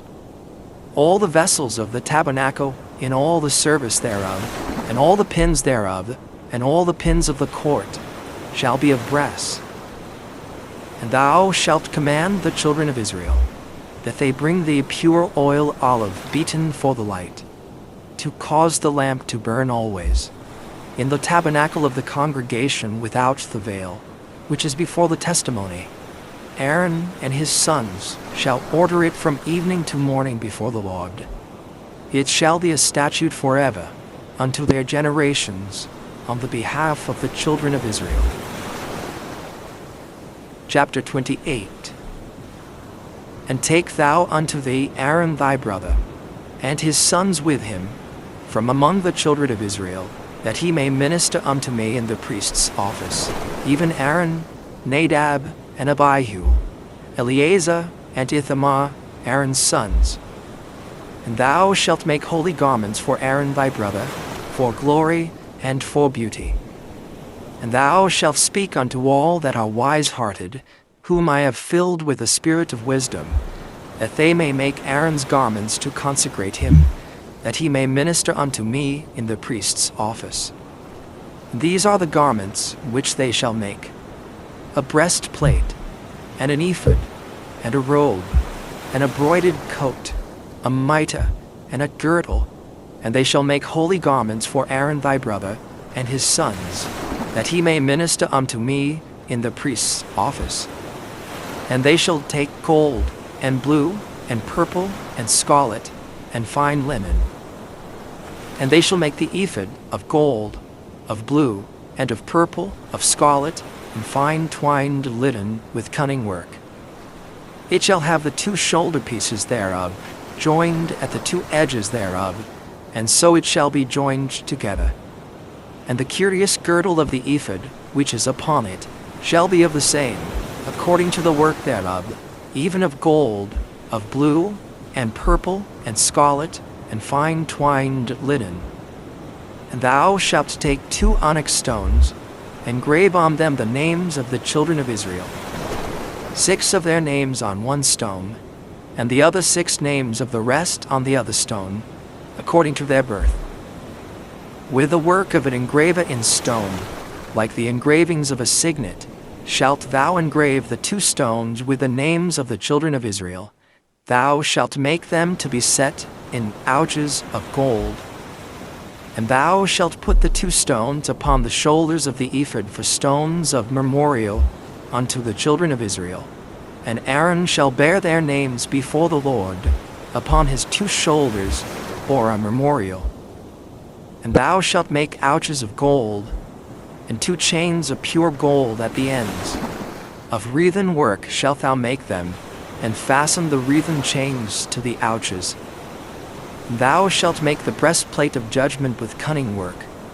After the work of the ephod thou shalt make it, of gold, of blue, and of purple, and of scarlet, and of fine twined linen, shalt thou make it. 4 it shall be, being doubled. A span shall be the length thereof, and a span shall be the breadth thereof. And thou shalt set it in settings of stones, even 4 rows of stones. The first row shall be a sardius, a topaz, and a carbuncle. This shall be the first row.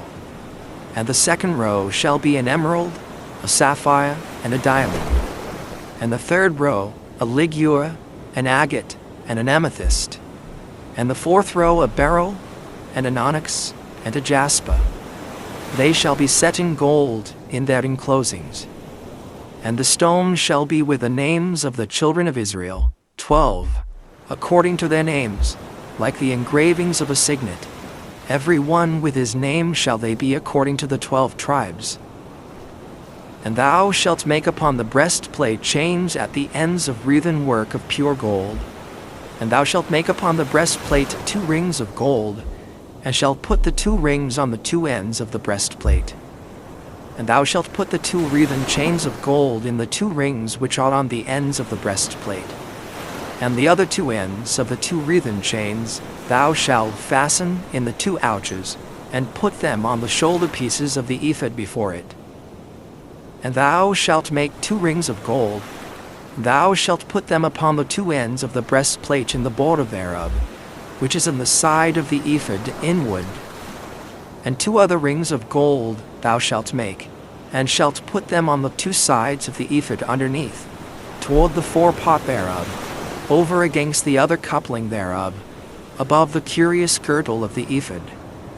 And they shall bind the breastplate by the rings thereof unto the rings of the ephod with a lace of blue, that it may be above the curious girdle of the ephod, and that the breastplate be not loosed from the ephod. And Aaron shall bear the names of the children of Israel in the breastplate of judgment upon his heart, when he goeth in unto the holy place, for a memorial before the Lord continually.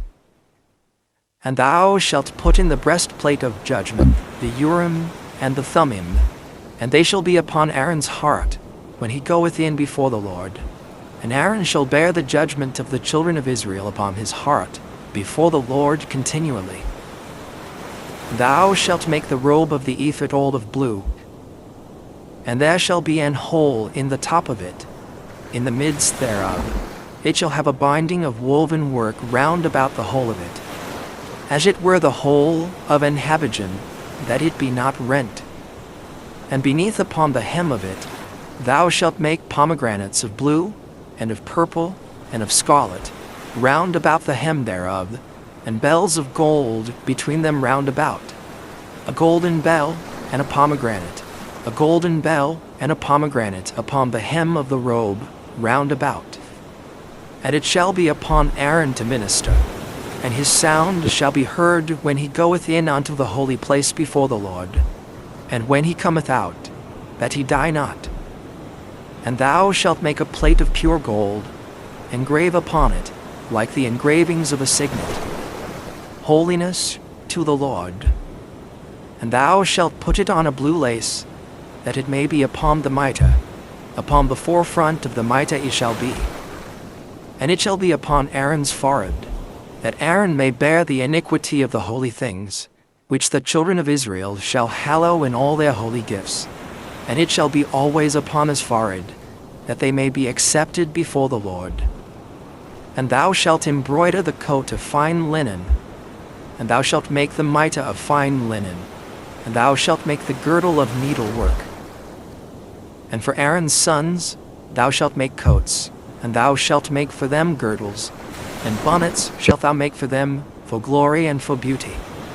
And thou shalt put them upon Aaron thy brother, and his sons with him, and shalt anoint them, and consecrate them, and sanctify them, that they may minister unto me in the priest's office. And thou shalt make them linen breeches to cover their nakedness. From the loins even unto the thighs they shall reach. And they shall be upon Aaron and upon his sons, when they come in unto the tabernacle of the congregation, or when they come near unto the altar to minister in the holy place, that they bear not iniquity and die. It shall be a statute forever unto him and his seed after him. Chapter 29. And this is the thing that thou shalt do unto them to hallow them, to minister unto me in the priest's office. Take 1 young bullock, and 2 rams without blemish, and unleavened bread, and cakes unleavened tempered with oil, and wafers unleavened anointed with oil, of wheaten flour shalt thou make them. And thou shalt put them into 1 basket, and bring them in the basket, with the bullock and the 2 rams. And Aaron and his sons thou shalt bring unto the door of the tabernacle of the congregation, and shalt wash them with water. And thou shalt take the garments, and put upon Aaron the coat, and the robe of the ephod, and the breastplate, and gird him with a curious girdle of the ephod. And thou shalt put the mitre upon his head, and put the holy crown upon the mitre. Then shalt thou take the anointing oil, and pour it upon his head, and anoint him. And thou shalt bring his sons, and put coats upon them. And thou shalt gird them with girdles, Aaron and his sons, and put the bonnets on them, and the priest's office shall be theirs for a perpetual statute. And thou shalt consecrate Aaron and his sons. And thou shalt cause a bullock to be brought before the tabernacle of the congregation. And Aaron and his sons shall put their hands upon the head of the bullock. And thou shalt kill the bullock before the Lord, by the door of the tabernacle of the congregation. And thou shalt take of the blood of the bullock, and put it upon the horns of the altar with thy finger, and pour all the blood beside the bottom of the altar. Thou shalt take all the fat that covereth the inwards, and the caul that is above the liver, and the 2 kidneys, and the fat that is upon them, and burn them upon the altar. But the flesh of the bullock, and his skin, and his dung, shalt thou burn with fire without the camp. It is a sin offering. Thou shalt also take 1 ram, and Aaron and his son shall put their hands upon the head of the ram. And thou shalt slay the ram, and thou shalt take his blood, and sprinkle it round about upon the altar. And thou shalt cut the ram in pieces, and wash the inwards of him, and his legs, and put them unto his pieces and unto his head. And thou shalt burn the whole ram upon the altar. It is a burnt offering unto the Lord. It is a sweet savour, an offering made by fire unto the Lord. And thou shalt take the other ram, and Aaron and his sons shall put their hands upon the head of the ram. Then shalt thou kill the ram, and take of his blood, and put it upon the tip of the right ear of Aaron, and upon the tip of the right ear of his sons, and upon the thumb of their right hand, and upon the great toe of their right foot, and sprinkle the blood upon the altar round about.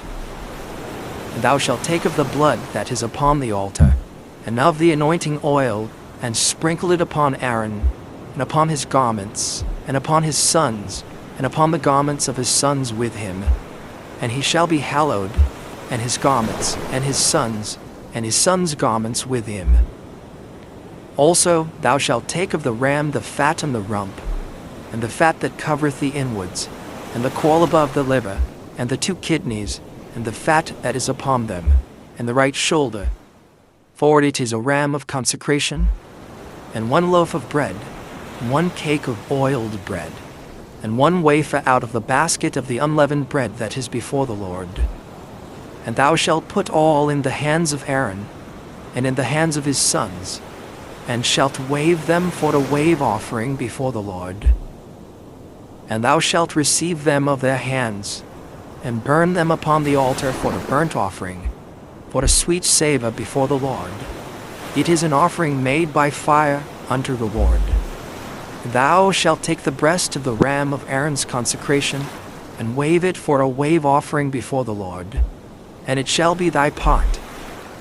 And thou shalt sanctify the breast of the wave offering, and the shoulder of the heave offering, which is waved, and which is heaved up, of the ram of the consecration, even of that which is for Aaron, and of that which is for his sons. And it shall be Aaron's and his sons by a statute forever from the children of Israel.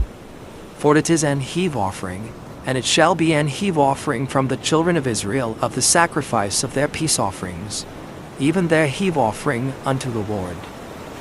And the holy garments of Aaron shall be his sons after him, to be anointed therein, and to be consecrated in them. And that son that is priest in his stead shall put them on 7 days, when he cometh into the tabernacle of the congregation to minister in the holy place. And thou shalt take the ram of the consecration, and seethe his flesh in the holy place. And Aaron and his sons shall eat the flesh of the ram, and the bread that is in the basket, by the door of the tabernacle of the congregation. And they shall eat those things wherewith the atonement was made, to consecrate and to sanctify them. But a stranger shall not eat thereof, because they are holy. And if aught of the flesh of the consecrations or of the bread remain unto the morning, then thou shalt burn the remainder with fire. It shall not be eaten, because it is holy. And thus shalt thou do unto Aaron and to his sons, according to all things which I have commanded thee. 7 days shalt thou consecrate them. And thou shalt offer every day a bullock for a sin offering for atonement. And thou shalt cleanse the altar, when thou hast made an atonement for it, and thou shalt anoint it, to sanctify it. 7 days thou shalt make an atonement for the altar, and sanctify it. And it shall be an altar most holy. Whatsoever toucheth the altar shall be holy. Now this is that which thou shalt offer upon the altar: 2 lambs of the first year day by day continually. The one lamb thou shalt offer in the morning, the other lamb thou shalt offer at even. And with the one lamb 1/10 deal of flour mingled with the 4th part of an hin of beaten oil, and the 4th part of an hin of wine for a drink offering. And the other lamb thou shalt offer at even, and shalt do thereto according to the meat offering of the morning, and according to the drink offering thereof, for the sweet savour, an offering made by fire unto the Lord. This shall be a continual burnt offering throughout your generations at the door of the tabernacle of the congregation before the Lord, where I will meet you, to speak there unto thee. And there I will meet with the children of Israel, and the tabernacles shall be sanctified by my glory. And I will sanctify the tabernacle of the congregation and the altar. I will sanctify also both Aaron and his sons to minister to me in the priest's office. And I will dwell among the children of Israel, and will be their God. And they shall know that I am the Lord their God, that brought them forth out of the land of Egypt, that I may dwell among them. I am the Lord their God. Chapter 30. And thou shalt make an altar to burn incense upon. Of shittim wood shalt thou make it. A cubit shall be the length thereof, and a cubit the breadth thereof. 4 square shall it be, and 2 cubits shall be the height thereof. The horns thereof shall be of the same. Thou shalt overlay it with pure gold, the top thereof, and the sides thereof round about, and the horns thereof, and thou shalt make unto it a crown of gold round about. And 2 golden rings shalt thou make to it under the crown of it, by the 2 corners thereof. Upon the 2 sides of it shalt thou make it, and they shall be 4 places for the staves to bear it withal. Thou shalt make the staves of shittim wood, and overlay them with gold. And thou shalt put it before the veil that is by the ark of the testimony, before the mercy seat that is over the testimony, where I will meet with thee. And Aaron shall burn thereon sweet incense every morning. When he dresseth the lamps, he shall burn incense upon it. And when Aaron lighteth the lamps at even, he shall burn incense upon it, a perpetual incense before the Lord throughout your generations. Ye shall offer no strange incense thereon, nor burnt sacrifice, nor meat offering, neither shall ye pour drink offering thereon. And Aaron shall make an atonement upon the horns of it once in a year, with the blood of the sin offering of atonements.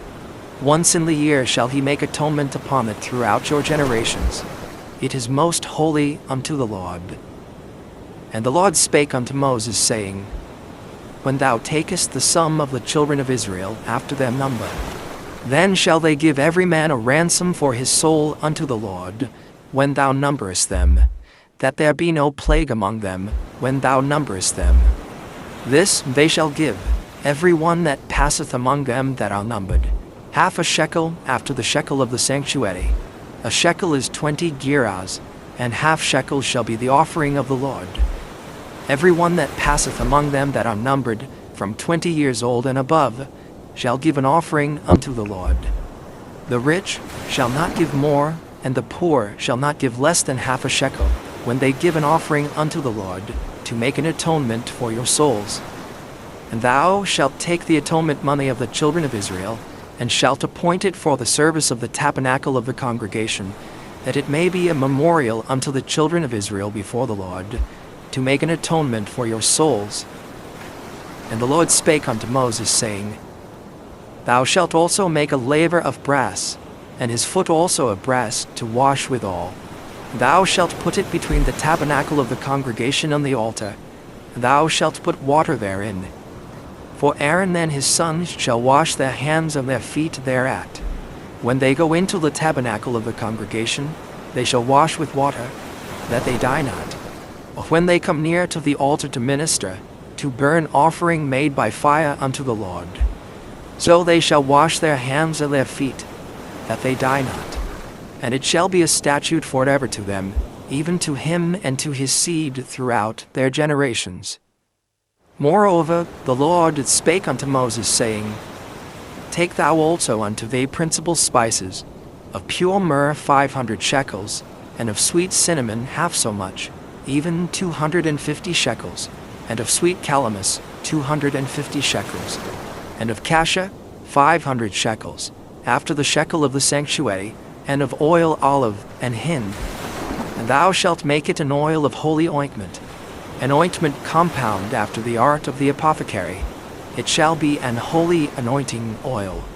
And thou shalt anoint the tabernacle of the congregation therewith, and the ark of the testimony, and the table and all his vessels, and the candlestick and his vessels, and the altar of incense, and the altar of burnt offering with all his vessels, and the laver and his foot. And thou shalt sanctify them, that they may be most holy. Whatsoever toucheth them shall be holy.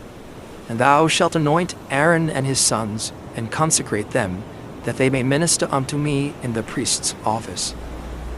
And thou shalt speak unto the children of Israel, saying, This shall be an holy anointing oil unto me throughout your generations.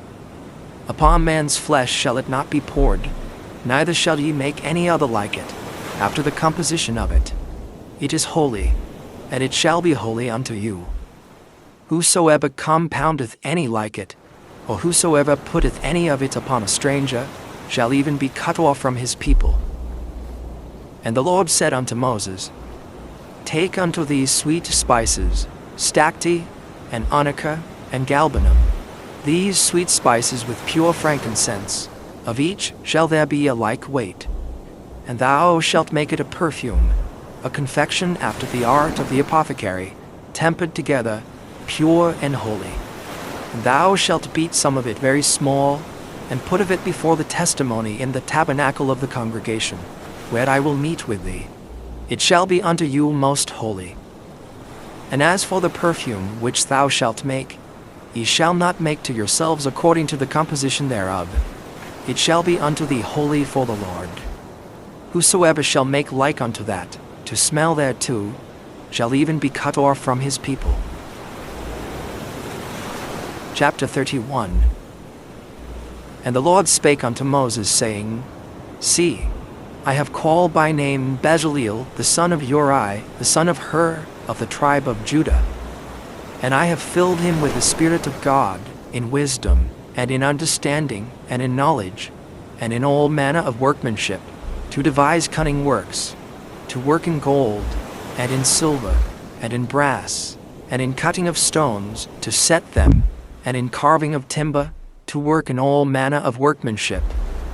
And I, behold, I have given with him Aholiab, the son of Ahisamach, of the tribe of Dan, and in the hearts of all that are wise-hearted I have put wisdom, that they may make all that I have commanded thee.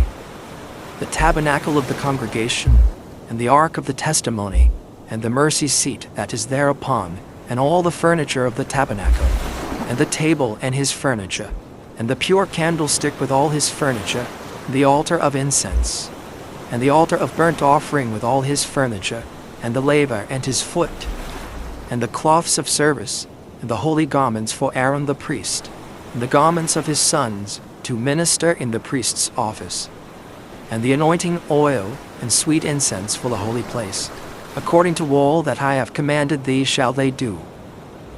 And the Lord spake unto Moses, saying, Speak thou also unto the children of Israel, saying, Verily my Sabbaths ye shall keep, for it is a sign between me and you throughout your generations, that ye may know that I am the Lord that doth sanctify you. Ye shall keep the Sabbath therefore, for it is holy unto you. Every one that defileth it shall surely be put to death. For whosoever doeth any work therein, that soul shall be cut off from among his people. 6 days may work be done, but in the seventh is the Sabbath of rest, holy to the Lord. Whosoever doeth any work in the Sabbath day, he shall surely be put to death.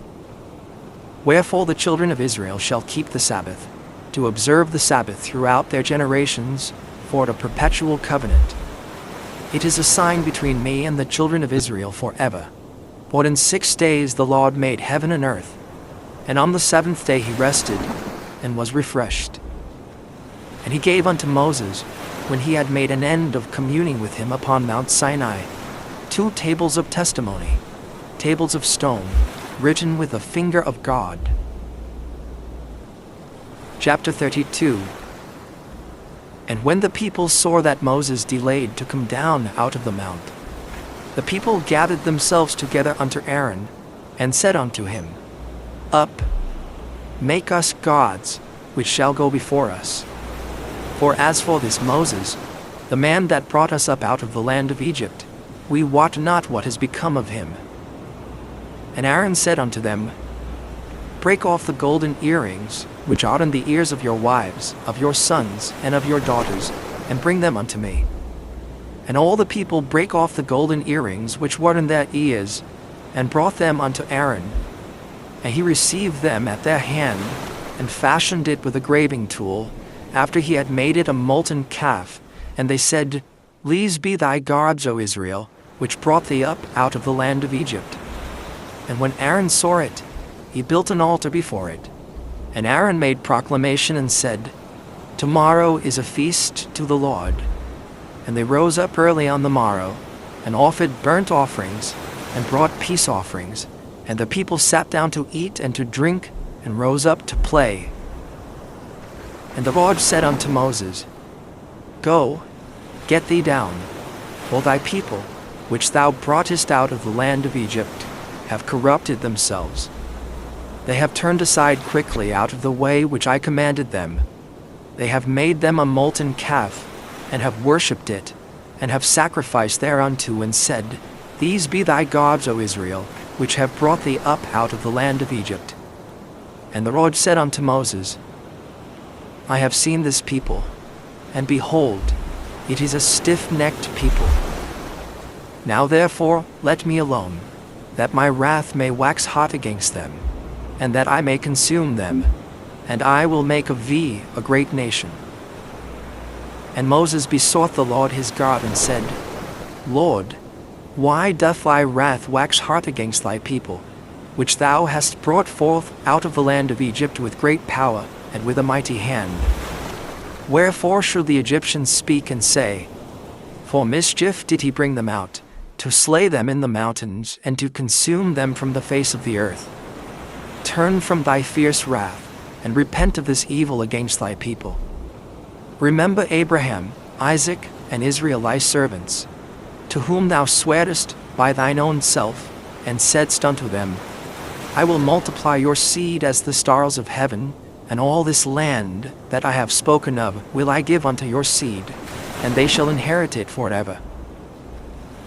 And the Lord repented of the evil which he thought to do unto his people. And Moses turned, and went down from the mount, and the 2 tables of the testimony were in his hand.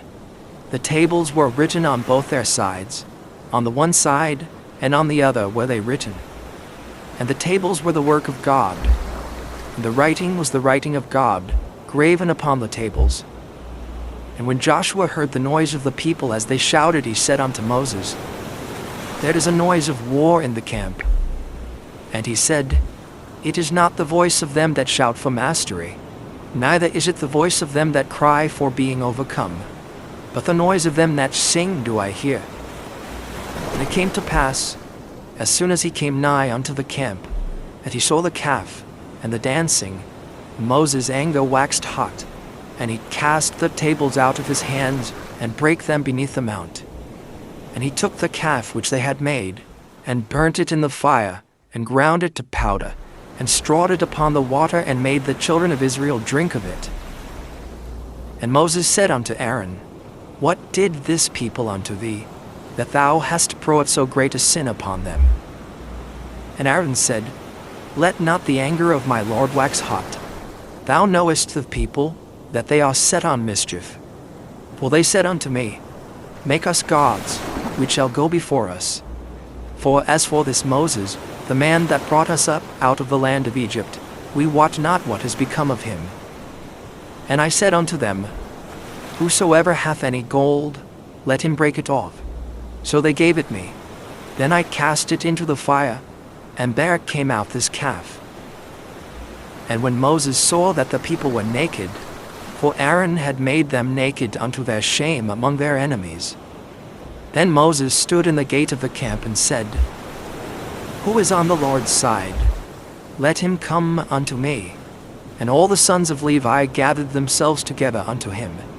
And he said unto them, Thus said the Lord God of Israel, Put every man his sword by his side, and go in and out from gate to gate throughout the camp, and slay every man his brother, and every man his companion, and every man his neighbor.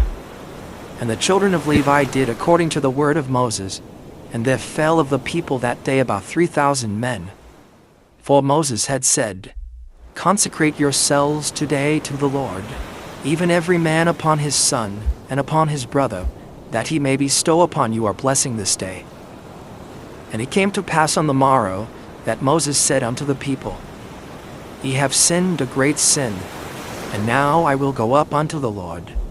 Peradventure I shall make an atonement for your sin. And Moses returned unto the Lord and said, O this people have sinned a great sin, and have made them gods of gold. Yet now, if thou wilt forgive their sin, and if not, blot me, I pray thee, out of thy book which thou hast written. And the Lord said unto Moses, Whosoever hath sinned against me, him will I blot out of my book. Therefore, now go, lead the people unto the place of which I have spoken unto thee. Behold, mine angel shall go before thee. Nevertheless in the day when I visit, I will visit their sin upon them. And the Lord plagued the people, because they made the calf which Aaron made. Chapter 33. And the Lord said unto Moses, Depart, and go up hence, thou and the people which thou hast brought up out of the land of Egypt, unto the land which I swear unto Abraham, to Isaac, and to Jacob, saying, Unto thy seed will I give it. And I will send an angel before thee, and I will drive out the Canaanite, the Amorite, and the Hittite, and the Perizzite, the Hivite, and the Jebusite, unto a land flowing with milk and honey. For I will not go up in the midst of thee, for thou art a stiff-necked people, lest I consume thee in the way. And when the people heard these evil tidings, they mourned, and no man did put on him his ornaments. For the Lord had said unto Moses, Say unto the children of Israel, Ye are a stiff-necked people. I will come up into the midst of thee in a moment, and consume thee. Therefore now put off thy ornaments from thee, that I may know what to do unto thee. And the children of Israel stripped themselves of their ornaments by the Mount Horeb.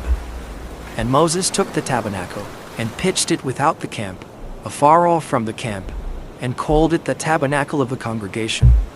And it came to pass, that every one which sought the Lord went out unto the tabernacle of the congregation, which was without the camp. And it came to pass, when Moses went out unto the tabernacle, that all the people rose up, and stood every man at his tent door, and looked after Moses, until he was gone into the tabernacle. And it came to pass, as Moses entered into the tabernacle, the cloudy pillar descended, and stood at the door of the tabernacle, and the Lord talked with Moses. And all the people saw the cloudy pillar stand at the tabernacle door, and all the people rose up and worshipped, every man in his tent door. And the Lord spake unto Moses face to face, as a man speaketh unto his friend. And he turned again into the camp. But his servant Joshua the son of Nun, a young man, departed not out of the tabernacle. And Moses said unto the Lord, See, thou sayest unto me, Bring up these people, and thou hast not let me know whom thou wilt send with me. Yet thou hast said, I know thee by name, and thou hast also found grace in my sight. Now therefore I pray thee, if I have found grace in thy sight, show me now thy way, that I may know thee, that I may find grace in thy sight, and consider that this nation is thy people. And he said, My presence shall go with thee, and I will give thee rest. And he said unto him, If thy presence go not with me, carry us not up hence. For wherein shall it be known here that I and thy people have found grace in thy sight? Is it not in that thou goest with us? So shall we be separated, I and thy people, from all the people that are upon the face of the earth. And the Lord said unto Moses, I will do this thing also that thou hast spoken, for thou hast found grace in my sight, and I know thee by name. And he said, I beseech thee, show me thy glory. And he said, I will make all my goodness pass before thee, and I will proclaim the name of the Lord before thee, and will be gracious to whom I will be gracious, and will show mercy on whom I will show mercy. And he said, Thou canst not see my face, for there shall no man see me and live. And the Lord said, Behold, there is a place by me, and thou shalt stand upon a rock.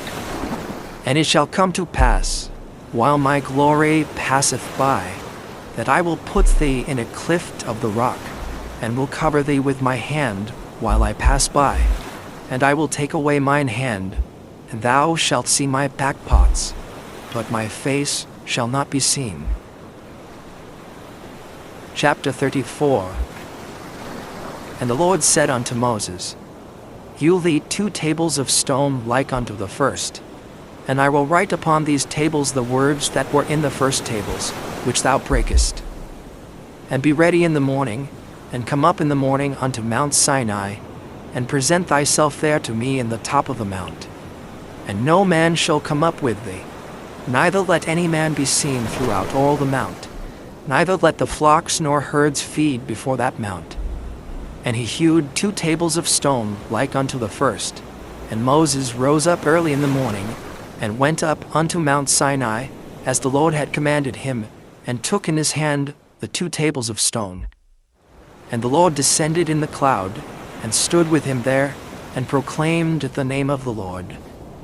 And the Lord passed by before him, and proclaimed, the Lord God, merciful and gracious, long-suffering, and abundant in goodness and truth, keeping mercy for thousands, forgiving iniquity and transgression and sin, and that will by no means clear the guilty, visiting the iniquity of the fathers upon the children, and upon the children's children, unto the 3rd and to the 4th generation. And Moses made haste, and bowed his head toward the earth, and worshipped. And he said, If now I have found grace in thy sight, O Lord, let my Lord, I pray thee, go among us.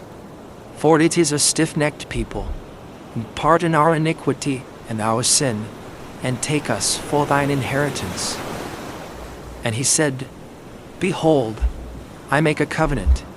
Before all thy people I will do marvels, such as have not been done in all the earth, nor in any nation, and all the people among which thou art shall see the work of the Lord, for it is a terrible thing that I will do with thee. Observe thou that which I command thee this day. Behold, I drive out before thee the Amorite, and the Canaanite, and the Hittite, and the Perizzite, and the Hivite, and the Jebusite. Take heed to thyself, lest thou make a covenant with the inhabitants of the land whither thou goest, lest it be for a snare in the midst of thee. But ye shall destroy their altars, break their images, and cut down their groves. For thou shalt worship no other God, for the Lord, whose name is jealous, is a jealous God. Lest thou make a covenant with the inhabitants of the land, and they go a-whoring after their gods, and do sacrifice unto their gods, and one call thee, and thou eat of his sacrifice.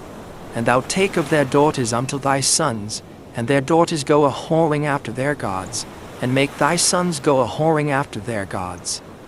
Thou shalt make thee no molten gods. The feast of unleavened bread shalt thou keep.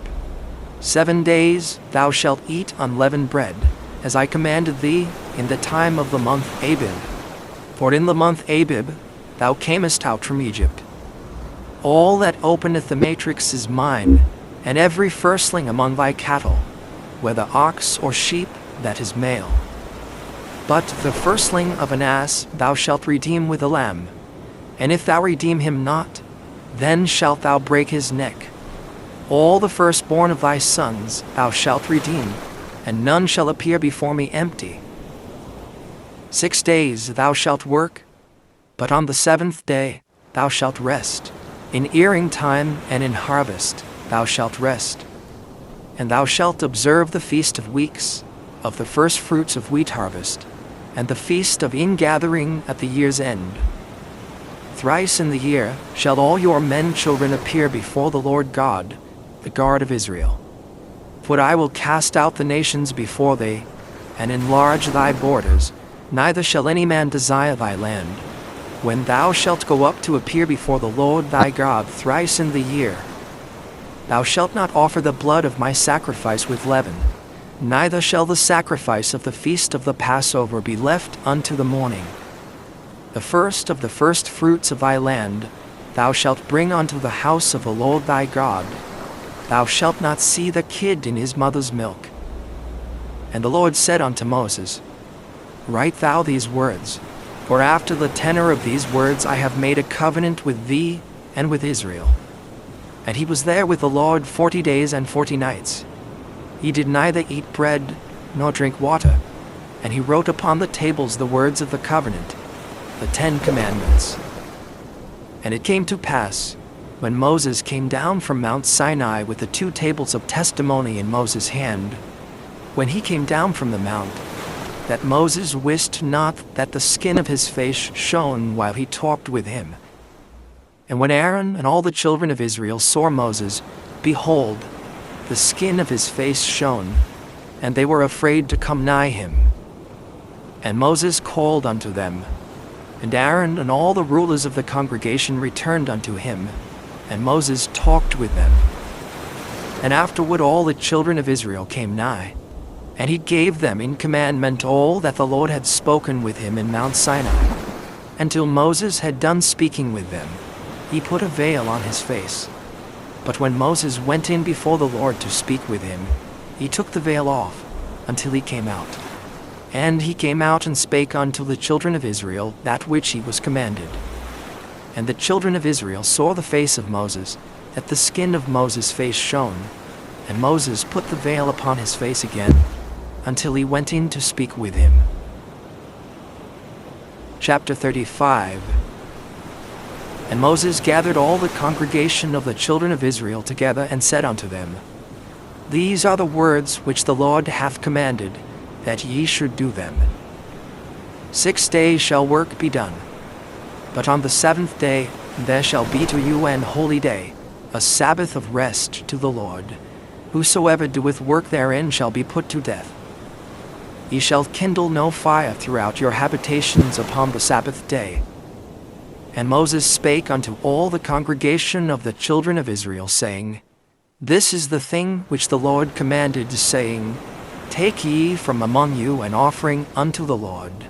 Whosoever is of a willing heart, let him bring it, an offering of the Lord, gold and silver and brass, and blue and purple and scarlet and fine linen, and goat's hair, and ram skins dyed red, and badger skins, and shittim wood, and oil for the light, and spices for anointing oil, and for the sweet incense, and onyx stones, and stones to be set for the ephod, and for the breastplate. And every wise-hearted among you shall come, and make all that the Lord hath commanded: the tabernacle, his tent, and his covering, his taches, and his boards, his bars, his pillars, and his sockets, the ark, and the staves thereof, with the mercy seat, and the veil of the covering, the table, and his staves, and all his vessels, and the showbread, the candlestick also for the light, and his furniture, and his lamps, with the oil for the light, and the incense altar, and his staves, and the anointing oil, and the sweet incense, and the hanging for the door at the entering in of the tabernacle, the altar of burnt offering, with his brazen grate, his staves, and all his vessels, the laver and his foot, the hangings of the court, his pillars and their sockets, and the hanging for the door of the court, the pins of the tabernacle, and the pins of the court, and their cords, the cloths of service, to do service in the holy place, the holy garments for Aaron the priest, and the garments of his sons, to minister in the priest's office. And all the congregation of the children of Israel departed from the presence of Moses. And they came, every one whose heart stirred him up, and every one whom his spirit made willing. And they brought the Lord's offering to the work of the tabernacle of the congregation, and for all his service, and for the holy garments. And they came, both men and women, as many as were willing-hearted, and brought bracelets and earrings and rings and tablets, all jewels of gold. And every man that offered an offering of gold unto the Lord. And every man with whom was found blue and purple and scarlet, and fine linen, and goat's hair, and red skins of rams, and badger skins, brought them. Every one that did offer an offering of silver and brass brought the Lord's offering, and every man with whom was found shittim wood for any work of the service brought it. And all the women that were wise-hearted did spin with their hands, and brought that which they had spun, both of blue, and of purple, and of scarlet, and of fine linen. And all the women whose hearts stirred them up in wisdom spun goat's hair. And the rulers brought onyx stones, and stones to be set for the ephod, and for the breastplate, and spice, and oil for the light, and for the anointing oil, and for the sweet incense. The children of Israel brought a willing offering unto the Lord, every man and woman, whose heart made them willing to bring for all manner of work, which the Lord had commanded to be made by the hand of Moses. And Moses said unto the children of Israel, See, the Lord hath called by name Bezaleel the son of Uri, the son of Hur, of the tribe of Judah. And he hath filled him with the Spirit of God, in wisdom, in understanding, and in knowledge, and in all manner of workmanship, and to devise curious works, to work in gold, and in silver, and in brass, and in the cutting of stones, to set them, and in carving of wood, to make any manner of cunning work. And he hath put in his heart that he may teach, both he and Aholiab, the son of Ahisamach, of the tribe of Dan. Them hath he filled with wisdom of heart, to work all manner of work, of the engraver, and of the cunning workman, and of the embroiderer, in blue, and in purple, in scarlet, and in fine linen, and of the weaver, even of them that do any work, and of those that devise cunning work. Chapter 36. Then wrought Bezaleel and Aholiab, and every wise-hearted man, in whom the Lord put wisdom and understanding, to know how to work all manner of work for the service of the sanctuary, according to all that the Lord had commanded. And Moses called Bezaleel and Aholiab, and every wise-hearted man, in whose heart the Lord had put wisdom, even every one whose heart stirred him up to come unto the work to do it. And they received of Moses all the offering, which the children of Israel had brought for the work of the service of the sanctuary, to make it withal. And they brought yet unto him free offerings every morning. And all the wise men that wrought all the work of the sanctuary came every man from his work which they made. And they spake unto Moses, saying, The people bring much more than enough for the service of the work, which the Lord commanded to make. And Moses gave commandment, and they caused it to be proclaimed throughout the camp, saying, Let neither man nor woman make any more work for the offering of the sanctuary. So the people were restrained from bringing. For the stuff they had was sufficient for all the work to make it, and too much. And every wise-hearted man among them that wrought the work of the tabernacle made 10 curtains of fine twined linen, and blue, and purple, and scarlet. With cherubims of cunning work made he them. The length of one curtain was 28 cubits, and the breadth of one curtain 4 cubits. The curtains were all of one size. And he coupled the 5 curtains one unto another, and the other 5 curtains he coupled one unto another. And he made loops of blue on the edge of one curtain from the selvage in the coupling. Likewise he made in the outermost side of another curtain, in the coupling of the second. 50 loops made he in one curtain, and 50 loops made he in the edge of the curtain which was in the coupling of the second. The loops held one curtain to another. And he made 50 taches of gold, and coupled the curtains one unto another with the taches, so it became one tabernacle. And he made curtains of goat's hair for the tent over the tabernacle. 11 curtains he made them. The length of one curtain was 30 cubits, and 4 cubits was the breadth of one curtain. The 11 curtains were of one size, and he coupled 5 curtains by themselves, and 6 curtains by themselves. And he made 50 loops upon the outermost edge of the curtain in the coupling, and 50 loops made he upon the edge of the curtain which coupleth the second. And he made 50 taches of brass to couple the tent together, that it might be one. And he made a covering for the tent of ram skins dyed red, and a covering of badger's skins above that. And he made boards for the tabernacle of shittim wood, standing up. The length of a board was 10 cubits, and the breadth of a board 1 cubit and a half. One board had 2 tenons, equally distant one from another. Thus did he make for it all the boards of the tabernacle. And he made boards for the tabernacle, 20 boards for the south side southward. And 40 sockets of silver he made under the 20 boards, 2 sockets under one board for his 2 tenons, and 2 sockets under another board for his 2 tenons. And for the other side of the tabernacle, which is toward the north corner, he made 20 boards, and there 40 sockets of silver, 2 sockets under one board, and 2 sockets under another board. And for the sides of the tabernacle westward he made 6 boards. And 2 boards made he for the corners of the tabernacle in the 2 sides.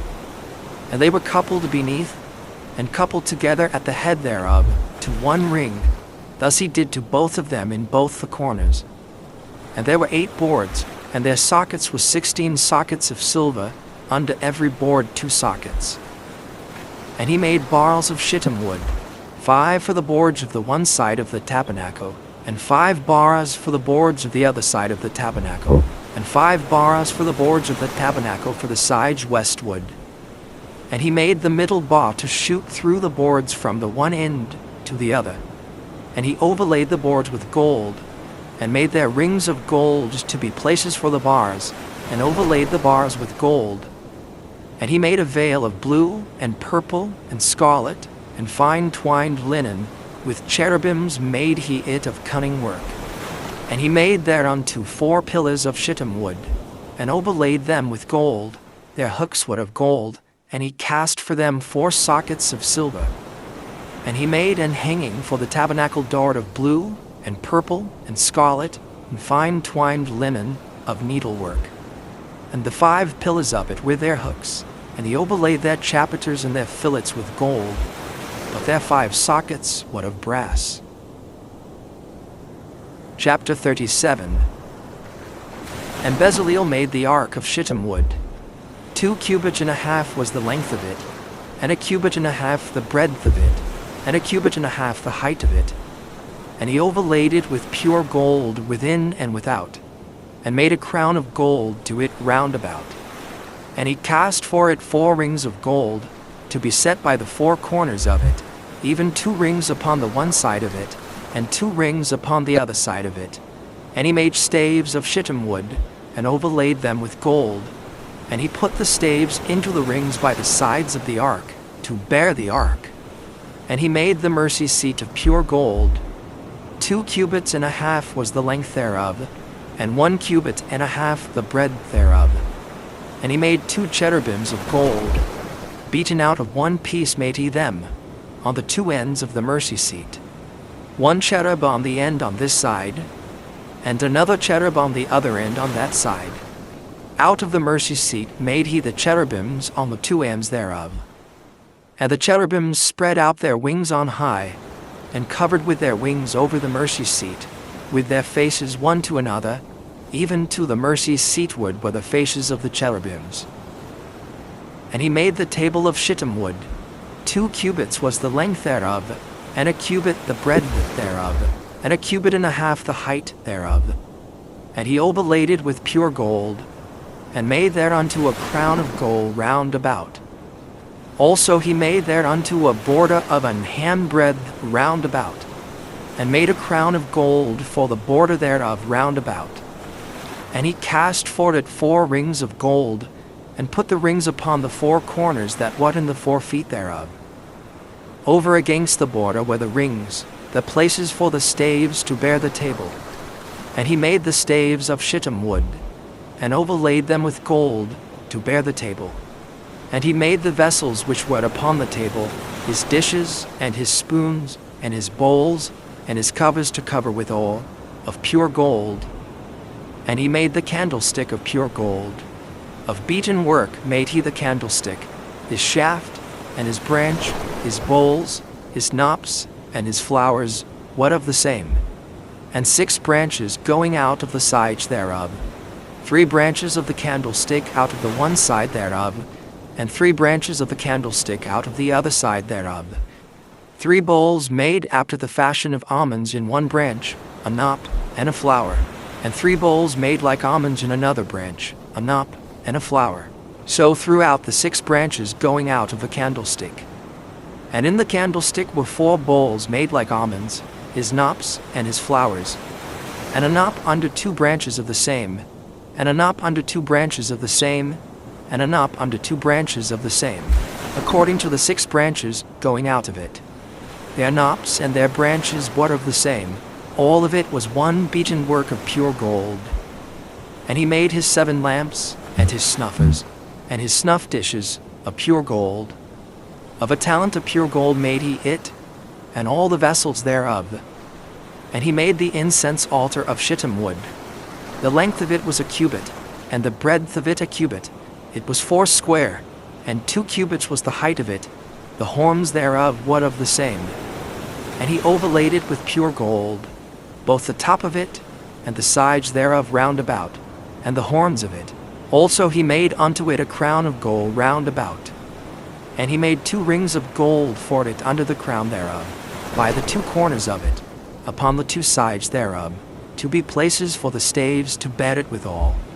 And he made the staves of shittim wood, and overlaid them with gold. And he made the holy anointing oil, and the pure incense of sweet spices, according to the work of the apothecary. Chapter 38. And he made the altar of burnt offering of shittim wood. 5 cubits was the length thereof, and 5 cubits the breadth thereof. It was 4 square, and 3 cubits the height thereof. And he made the horns thereof on the 4 corners of it. The horns thereof were of the same, and he overlaid it with brass. And he made all the vessels of the altar, the pots and the shovels and the basins, and the flesh hooks and the fire pans. All the vessels thereof made he of brass.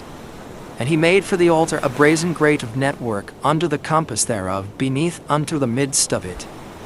And he cast 4 rings for the 4 ends of the grate of brass, to be places for the staves. And he made the staves of shittim wood, and overlaid them with brass. And he put the staves into the rings on the sides of the altar, to bear it withal. He made the altar hollow with boards. And he made the laver of brass, and the foot of it of brass, of the looking glasses of the women assembling, which assembled at the door of the tabernacle of the congregation. And he made the court. On the south side southward the hangings of the court were of fine twined linen, 100 cubits. Their pillars were 20, and their brazen sockets 20. The hooks of the pillars and their fillets were of silver. And for the north side the hangings were 100 cubits. Their pillars were 20, and their sockets of brass 20. The hooks of the pillars and their fillets of silver. And for the west side were hangings of 50 cubits. Their pillars 10, and their sockets 10. The hooks of the pillars and their fillets of silver.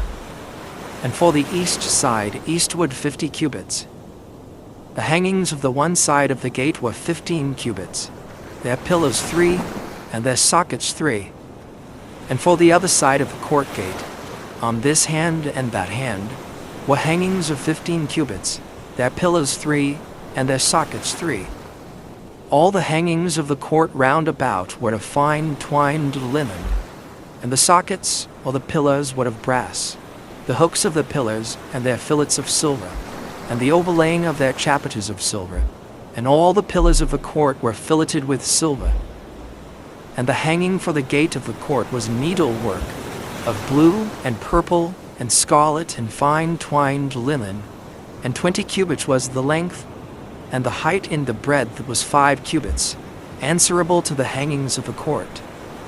And their pillars were 4, and their sockets of brass 4, their hooks of silver, and the overlaying of their chapiters and their fillets of silver.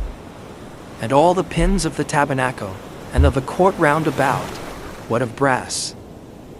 This is the sum of the tabernacle, even of the tabernacle of testimony, as it was counted, according to the commandment of Moses, for the service of the Levites, by the hand of Ithamar, son to Aaron the priest. And Bezaleel the son of Uri, the son of Hur, of the tribe of Judah, made all that the Lord commanded Moses. And with him was Aholiab, son of Ahisamach of the tribe of Dan, an engraver, and a cunning workman, and an embroiderer in blue, and in purple, and in scarlet, and fine linen. All the gold that was occupied for the work and all the work of the holy place, even the gold of the offering, was 29 talents, and 730 shekels, after the shekel of the sanctuary. And the silver of them that were numbered of the congregation was 100 talents, and 1,760 shekels, after the shekel of the sanctuary. A bekah for every man, that is, half a shekel, after the shekel of the sanctuary, for every one that went to be numbered, from 20 years old and upward, for 600,000 and 3,550 men. And of the 100 talents of silver were cast the sockets of the sanctuary, and the sockets of the veil, and 100 sockets of the 100 talents, a talent or a socket. And of the 1,775 shekels, he made hooks for the pillars, and overlaid their chapiters, and filleted them. And the brass of the offering was 70 talents, and 2,400 shekels. And therewith he made the sockets to the door of the tabernacle of the congregation, and the brazen altar, and the brazen grate for it, and all the vessels of the altar, and the sockets of the court round about, and the sockets of the court gate, and all the pins of the tabernacle, and all the pins of the court round about. Chapter 39. And of the blue and purple and scarlet they made cloths of service, to do service in the holy place, and made the holy garments for Aaron, as the Lord commanded Moses. And he made the ephod of gold, blue and purple, and scarlet, and fine twined linen. And they did beat the gold into thin plates, and cut it into wires, to work it in the blue, and in the purple, and in the scarlet, and in the fine linen, with cunning work. They made shoulder pieces for it, to couple it together. By the 2 edges was it coupled together. And the curious girdle of his ephod, that was upon it, was of the same, according to the work thereof, of gold, blue and purple, and scarlet and fine twined linen, as the Lord commanded Moses. And they wrought onyx stones enclosed in ouches of gold, graven as signets are graven, with the names of the children of Israel. And he put them on the shoulders of the ephod, that they should be stones for a memorial to the children of Israel, as the Lord commanded Moses. And he made the breastplate of cunning work, like the work of the ephod, of gold, blue and purple, and scarlet, and fine twined linen. It was 4 square. They made the breastplate double. A span was the length thereof, and a span the breadth thereof, being doubled. And they set in it 4 rows of stones. The first row was a sardius, a topaz, and a carbuncle. This was the first row. And the second row, an emerald, a sapphire, and a diamond. And the third row, a ligure, an agate, and an amethyst. And the fourth row, a beryl, an onyx, and a jasper. They were enclosed in ouches of gold in their enclosings. And the stones were according to the names of the children of Israel, 12, according to their names, like the engravings of a signet, every one with his name, according to the 12 tribes. And they made upon the breastplate chains at the ends, of wreathen work of pure gold. And they made 2 ouches of gold, and 2 gold rings, and put the 2 rings in the 2 ends of the breastplate. And they put the 2 wreathen chains of gold in the 2 rings on the ends of the breastplate. And the 2 ends of the 2 wreathen chains they fastened in the 2 ouches, and put them on the shoulder pieces of the ephod, before it. And they made 2 rings of gold, and put them on the 2 ends of the breastplate, upon the border of it, which was on the side of the ephod inward. And they made 2 other golden rings, and put them on the 2 sides of the ephod underneath, toward the forepart of it, over against the other coupling thereof, above the curious girdle of the ephod. And they did bind the breastplate by his rings unto the rings of the ephod with a lace of blue, that it might be above the curious girdle of the ephod, and that the breastplate might not be loosed from the ephod, as the Lord commanded Moses. And he made the robe of the ephod of woven work, all of blue. And there was an hole in the midst of the robe, as the hole of an habergeon, with a band round about the hole, that it should not rend. And they made upon the hems of the robe pomegranates of blue and purple and scarlet, and twined linen. And they made bells of pure gold, and put the bells between the pomegranates upon the hem of the robe, round about between the pomegranates. A bell and a pomegranate, a bell and a pomegranate, round about the hem of the robe to minister in, as the Lord commanded Moses. And they made coats of fine linen of woven work for Aaron, and for his sons, and a mitre of fine linen, and goodly bonnets of fine linen, and linen breeches of fine twined linen, and a girdle of fine twined linen, and blue, and purple, and scarlet of needlework, as the Lord commanded Moses. And they made the plate of the holy crown of pure gold, and wrote upon it a writing, like to the engravings of a signet, Holiness to the Lord. And they tied unto it a lace of blue, to fasten it on high upon the mitre, as the Lord commanded Moses. Thus was all the work of the tabernacle of the tent of the congregation finished. And the children of Israel did according to all that the Lord commanded Moses, so did they. And they brought the tabernacle unto Moses, the tent, and all his furniture, his taches, his boards, his bars, and his pillars, and his sockets. And the covering of ram skins dyed red, and the covering of badger skins, and the veil of the covering, the ark of the testimony, and the staves thereof, and the mercy seat, the table, and all the vessels thereof, and the showbread, the pure candlestick, with the lamps thereof, even with the lamps to be set in order, and all the vessels thereof, and the oil for light, and the golden altar, and the anointing oil, and the sweet incense, and the hanging for the tabernacle door, the brazen altar, and his grate of brass, his staves, and all his vessels, the laver, and his foot, the hangings of the court, his pillars, and his sockets, and the hanging for the court gate, his cords, and his pins, and all the vessels of the service of the tabernacle, for the tent of the congregation, the cloths of service to do service in the holy place, and the holy garments for Aaron the priest, and his sons' garments to minister in the priest's office, according to all that the Lord commanded Moses. So the children of Israel made all the work. And Moses did look upon all the work, and behold, they had done it as the Lord had commanded.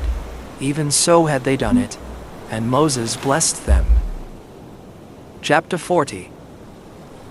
And the Lord spake unto Moses, saying, On the first day of the first month shalt thou set up the tabernacle of the tent of the congregation.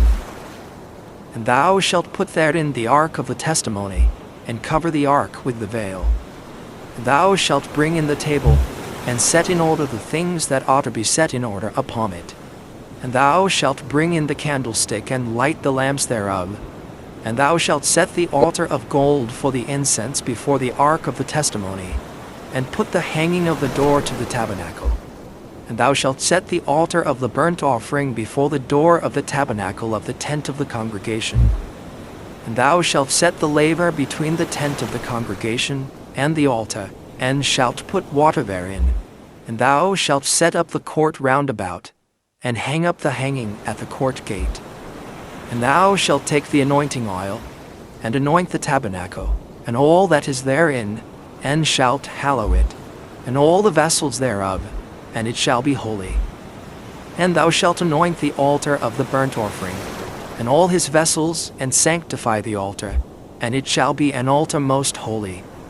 And thou shalt anoint the laver and his foot, and sanctify it. And thou shalt bring Aaron and his sons unto the door of the tabernacle of the congregation, and wash them with water. And thou shalt put upon Aaron the holy garments, and anoint him, and sanctify him, that he may minister unto me in the priest's office. And thou shalt bring his sons, and clothe them with coats. And thou shalt anoint them, as thou didst anoint their father, that they may minister unto me in the priest's office. For their anointing shall surely be an everlasting priesthood throughout their generations. Thus did Moses, according to all that the Lord commanded him, so did he.